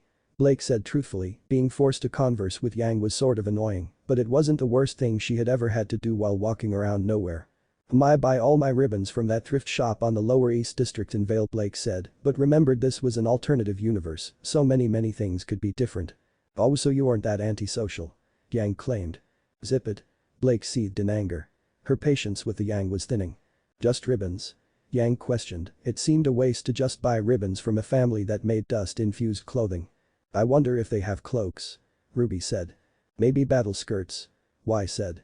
I wonder if they could make a pair of triangle panties, Yang said out loud. The room was very silent after that. Dust-woven clothing is very expensive. It is hard to make and takes a very skilled hand. One mistake during their creation and they can kill the one creating them. I was able to buy my ribbons on discount and they were easier to buy. Blake said as she showed off the ribbons that she had around her forearms as well. The dust-infused ribbons could stretch from 10 to 20 times their natural length, allowing her to use her weapons to their maximum potential. They were small and easy to carry around and could slip past detection. I usually just extend it with extras I have tied around my waist. Blake said. You can die from making it wrong. Ruby said loudly with fear. Wow. Yang said, that was a very dangerous business that Naruto's family owned. You don't only pay for the dust and clothes, you pay for the hard work, the life-threatening situation, and oh god. Blake said as she covered her mouth. Yang wondered why Blake stopped talking before her eyes widened and she covered her mouth to keep herself from screaming at the top of her lungs. Dead copies. All of Team RWBY let out a collection of gasps. Yang instinctively yanked Ruby into her chest to shield her away from seeing the carnage on the screen. Two of them, and they looked like students as well. They were two students that neither of them recognized all that well, maybe they had seen them in passing, but they were not in good condition. The first was a female corpse, she was rather short and had long bright pink hair. Her open eyes, frozen in death, were a bright green color that lacked any sort of life. Her clothes were stained in blood and she herself was split into two halves. The lower half of her body was in the tree branches and the upper half of her was on the ground. Who could have done this? Weiss asked with a whisper of a tone. This had been the first time she had ever seen a dead body. For Blake though, it wasn't the first time nor would it be the last. Yang. What's going on? Shut up, just shut up and don't look. Yang said to her sister. She doesn't want her sister to see this. Grim smell and human smell. Blake wondered when she smelled the scent in the air, but it was too diluted by blood for her to make out for sure. The other person was in no better condition, though not ripped in half. His legs were sliced right off his body and his left arm was missing as well. He had dark brown hair and slit-like eyes with a red marking on his left cheek that wasn't blood. He had dog ears on top of his head. I can't watch this. Wai said as she turned away. She had already been accustomed to loss when family members begin to disappear throughout her childhood. But seeing bloody mutilated corpse on the middle of the screen was simply too much for her to handle. He coughed. Good lord. Weiss shouted when the body that looked positively dead make a sound. She nearly had a heart attack. Yang and Blake's eyes widened and Yang hurried to the dying man. There was no hope for his survival, none at all and even she knew it. What did this to you? Yang asked the most important question first in the hopes that she could find the grim that did this to these people. She could at least avenge the deaths of these people. DT the boy started to say as blood gushed out of his mouth. He's trying to tell them about tits. Yang said. I'm not sure we're going to believe him. Blake said to her teammate. Can I look now? Ruby asked as Yang said nothing. His soul. Something weird is happening to it, it is like it is being sucked out and transported somewhere out of his wounds. Blake thought with wide eyes. She had seen a person die before and the aura just faded away, but this boy, his soul was moving out of his body without fading. What on remnant? Blake said. T, what is T? Yang asked the boy and he gagged on his blood and coughed it up in his right lung was a light hole. DT the boy continued and he reached out and pointed at Yang's boobs. He can't speak. He's trying to tell you differently. Blake said seriously. In all situations this wasn't okay, but this man was dying and he had no other way to tell them about their enemy. D titties? Yang asked with a furrowed brow, not sure what to make of that. It was obvious this boy had gone insane, his blood loss had made him insane or at least hampered his ability to think clearly. No, he's not insane, not yet. Wai said while failing to take her eyes off the man who tried to stay awake. Tits? Blake asked as well and the boy pointed at her with the slightest of nods of his head. He couldn't verbalize it, but the little girl who had killed him had announced their name as Tits. Then her partner or subordinate had come in and killed his partner out of nowhere. They had spouted shit about being from Tits, a stupid name, but a name so stupid that nobody would ever believe a dying man was killed by Tits. It was stupid, but at the same time it was genius. It's clever, Wai said while having a hard time trying to keep back the fleeting emotions. The girl spoke about how those connected to the most powerful transmigrant had gained their own reincarnation process and that they were lower-level transmigrants who were connected to two god-level transmigrants, one of whom was in the same area at this very moment. Huh? God level? Yang asked in her thoughts. Then she had proceeded to attack him and kill him while he was in the process of dying. Nobody would believe a person who said Tits killed them. No one except us. Yang said as the man her other self held instantly went limp. Yang gasped and helped back a breath. But that thought, he died, and Yang's eyes widened. She wasn't shocked, she was just horrified, she was looking right into his eyes as she watched the life slip from his body. Yang let him down before she stood up and took a deep breath to calm herself down. She wasn't afraid of death, she just didn't think today she would be seeing a person dying. She needed a moment to collect herself because what she was seeing not good for her mind. This is the most Yang began as Ruby struggled out of her grasp. When she saw what she was looking at, it was probably the most horrifying thing she had ever witnessed in her life. The blood. The bodies. The missing limbs. Ruby looked at the scene but remembered it wasn't real, it was all fake. It was still hard to look away from and to wake up from the nightmare. Blake started to continue their walk. "Hey, at least grab a body," Yang said in anger as she started to pick up the boy. "No, they will just slow us down.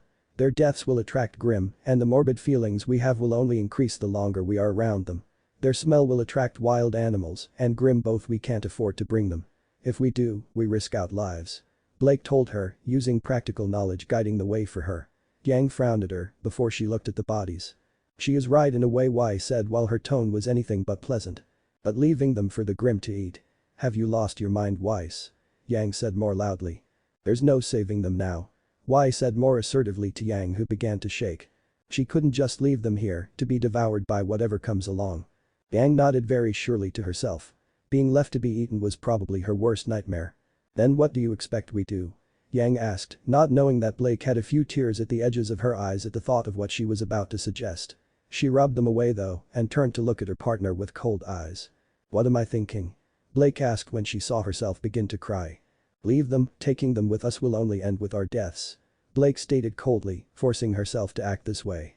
"Blake," Ruby said loudly. She had never heard Blake talk like that before. She had the face of someone who wanted to kill something. "What are the choices? We can't risk our own for those who lost theirs," Blake yelled to Ruby full force, who flinched. Even she was affected by death despite having witnessed it before.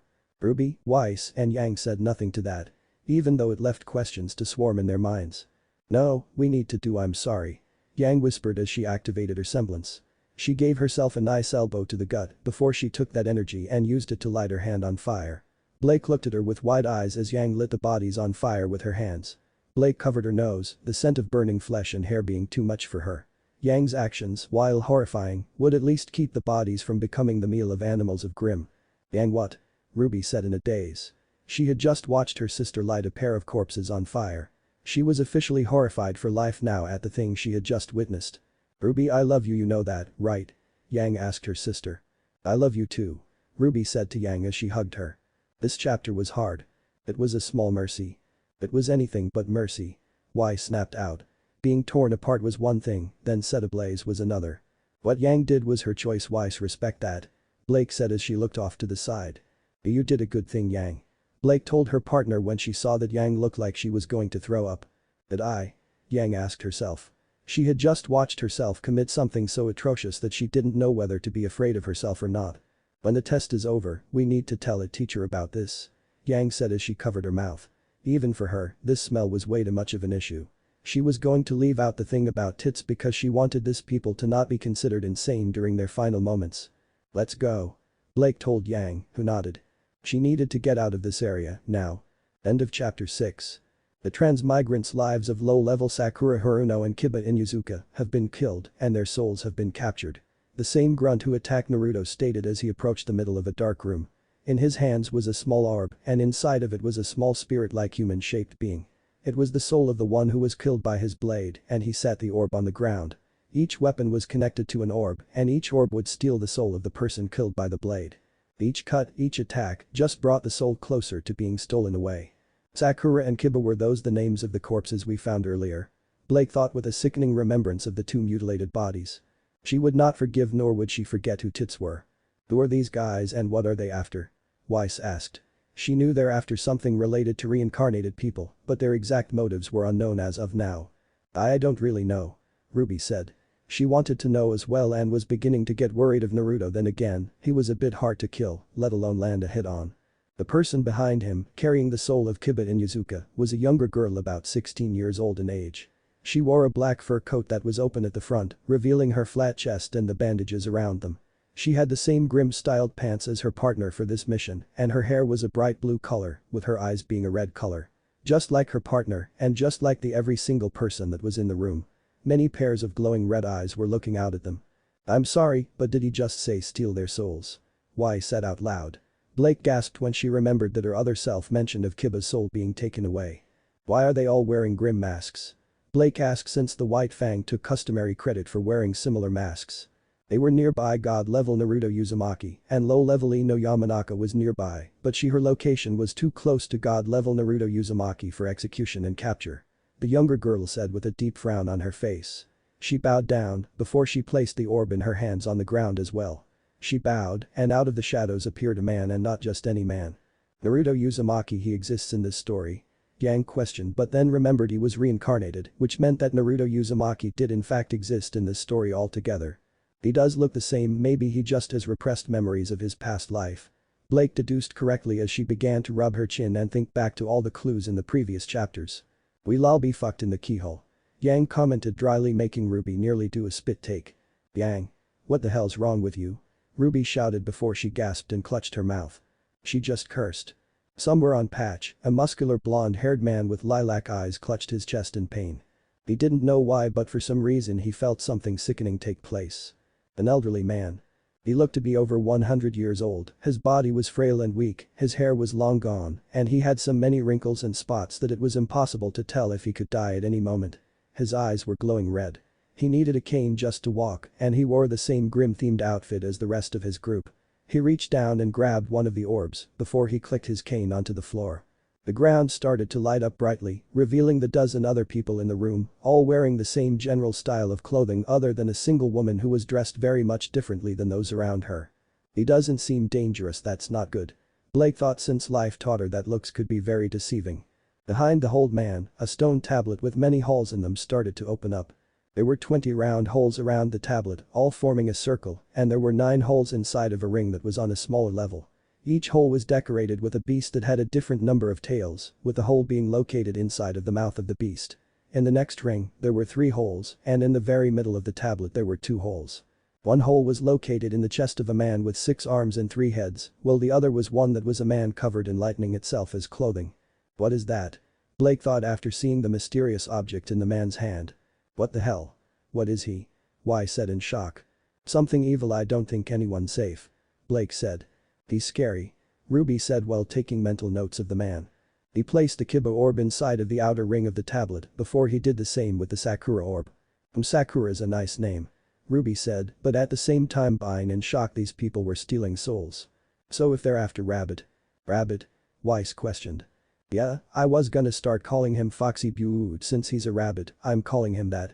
I don't think Bunny fits him after seeing him with bunny ears. Yang said. That name's too cute though. Ruby said. I mean he can turn the ground into freaking lava. She said loudly. Anyway, these people are after other who reincarnated it seems. Blake deduced. But why? Ruby asked. Don't know, Yang said.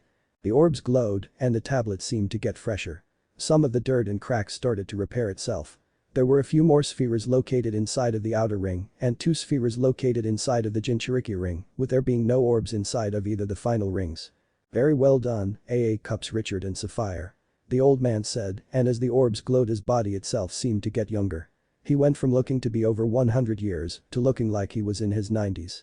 His body shook less and he started to get some gray hair on his head. He hobbled over to a throne behind the tablet before he sat down. He showed that his body connected to the throne and on his arms were holes that connected quickly to life support that kept him alive. The ages backwards typical. Blake said. Now she knew why he was stealing souls to stay young. Also, AA Cups? Yang asked with a smirk. I'm guessing bra sizes are rank 2, which means she's the lowest of the low. That's stupid. Both Weiss and Ruby said together. So I guess I'm the highest rank. DD Cup Yang reporting for duty.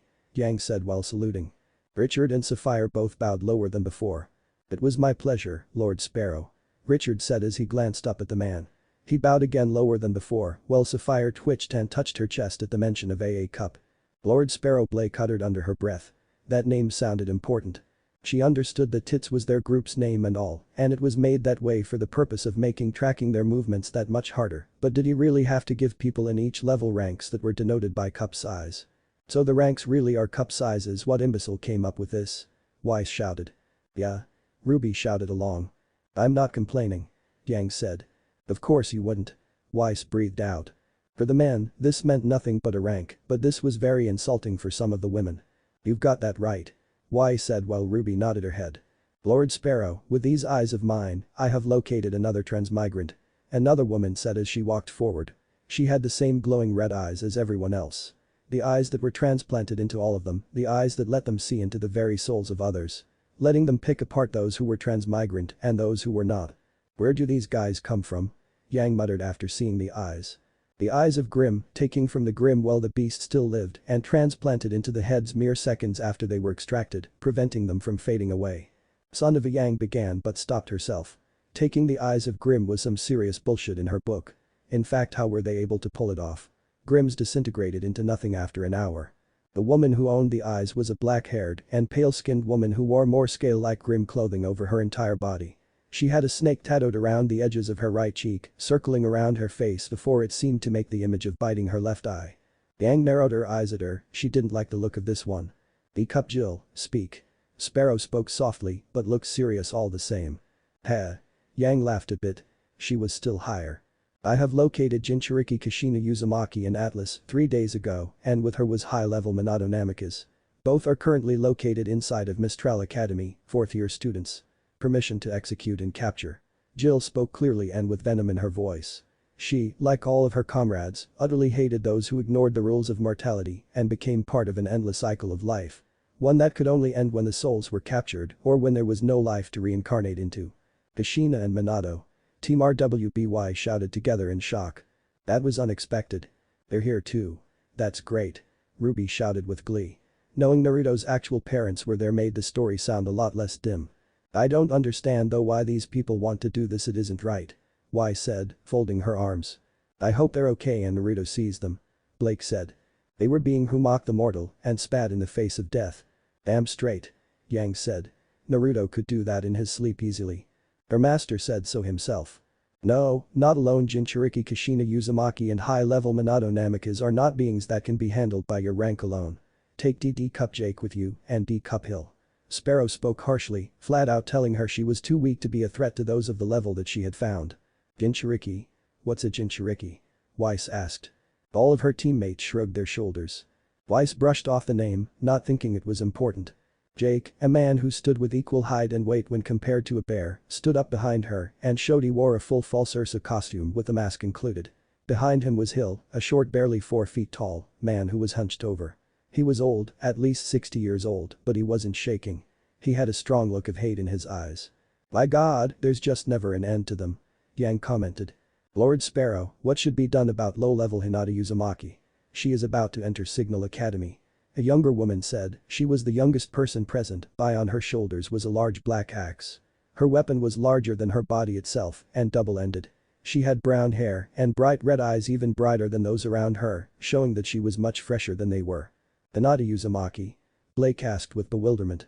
It was one thing to hear a similar name, but something that bizarre to be on both people were uncanny.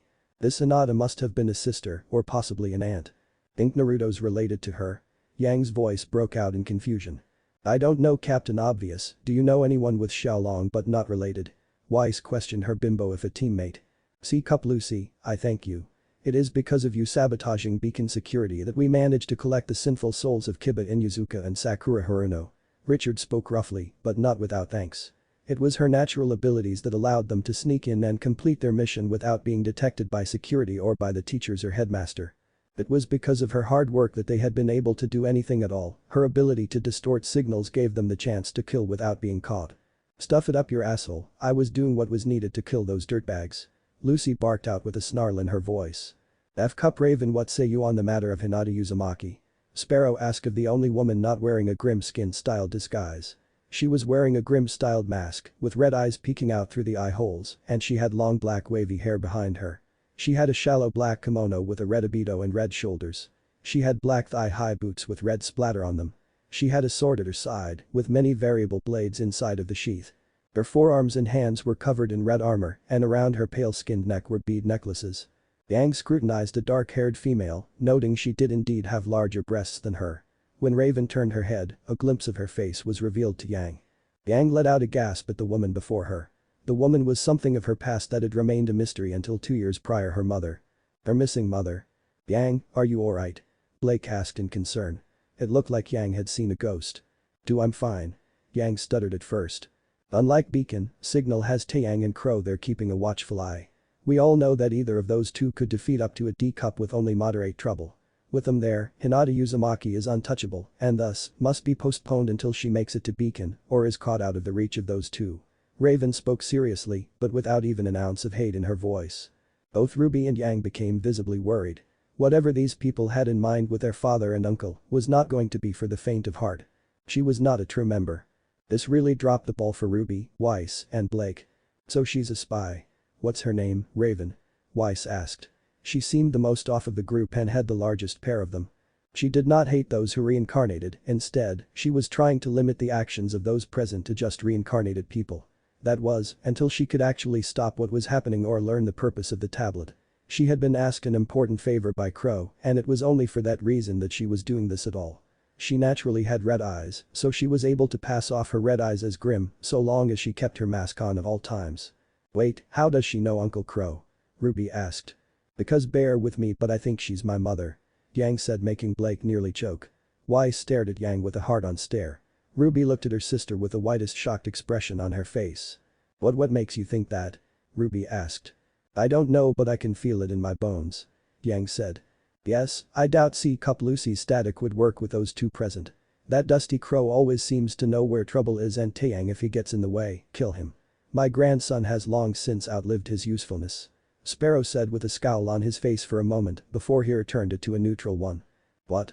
Both Ruby and Yang both shouted in the same mixed face with shock and horror spreading over them. Blake buckled back in her seat at the revelation. Blake honestly hoped there was something stronger in the fridge even though she didn't drink regularly, and Weiss gasped. No, that's not true. Yang said. This man, the one trying to kill Naruto, was her own great-great-grandfather. But I thought Ruby didn't know very much of her family tree, but she most certainly didn't remember anything about her great-great-grandfather of being a tyrannical maniac playing the forces of life and death. Yeah, Yang said. This chapter was becoming even more crazier than the last one by the seconds. They didn't even know anything of their own great-grandfather. He would kill his own grandson. Blake said with venom in her voice. What a sick man he must have been. People who do heaven knows what for immortality, Weiss said with similar dissatisfaction. Lord Sparrow, what are we to do about God-level Naruto Uzumaki and God-level Sasuke Uchiha? Sapphire asked, while several other unnamed but higher-ranked members of the Tits chuckled darkly at her question. Naruto and Sasuke are too well guarded at this time and Naruto has already proven to be too powerful to execute without a sufficient force taking him on. Even if we collect him, we cannot add him to the tablet before the first 3 circles are filled, otherwise he could overload the entire tablet and break it, undoing all our hard work. Sparrow said with a cooler tone than before. Sasuke Uchiha sounds odd. Blake thought. He must have been powerful to be on par with Naruto. The god levels would completely overpower the tablet if they were added too soon. God level sounds pretty epic and this Sasuke guy is probably as strong as Rabbit Boy. Yang said, calming down a little from the shock she endured a few minutes prior. Lord Sparrow, I suggest a name change from Tits. Jill requested seriously. An ID cup Jill, Tits is a name that nobody takes seriously. Who would believe a dying man was killed by Tits? Our name is our cover, our name holds secrets and keeps the nature of our goals just as secret so long as nobody blatantly explains them. Sparrow told her and she twitched at the rejection of her idea. He does have a point. Weiss pointed out. So when should we go after god levels, sir? Raven questioned with narrowed eyes. Mom or no mom, I don't want her hurting Naruto. Yang thought as her eyes flashed red. She was stunned to see her mother, in the flesh, alive and well. But if she laid a single inch of skin on Naruto she'd have another thing coming. But she was working from the inside with the enemy which explained why she must have left her when she was a baby. Yang didn't know whether or not to be at peace with her mother's choices or to question it. Within 3 years, if our pace is correct. Dismissed. Sparrow said as he lights turned off, leaving the entire room completely black. With glowing red eyes shining in the darkness. End of chapter 7. What if Team rwby reading the Naruto end here and thanks for watching my video till the end.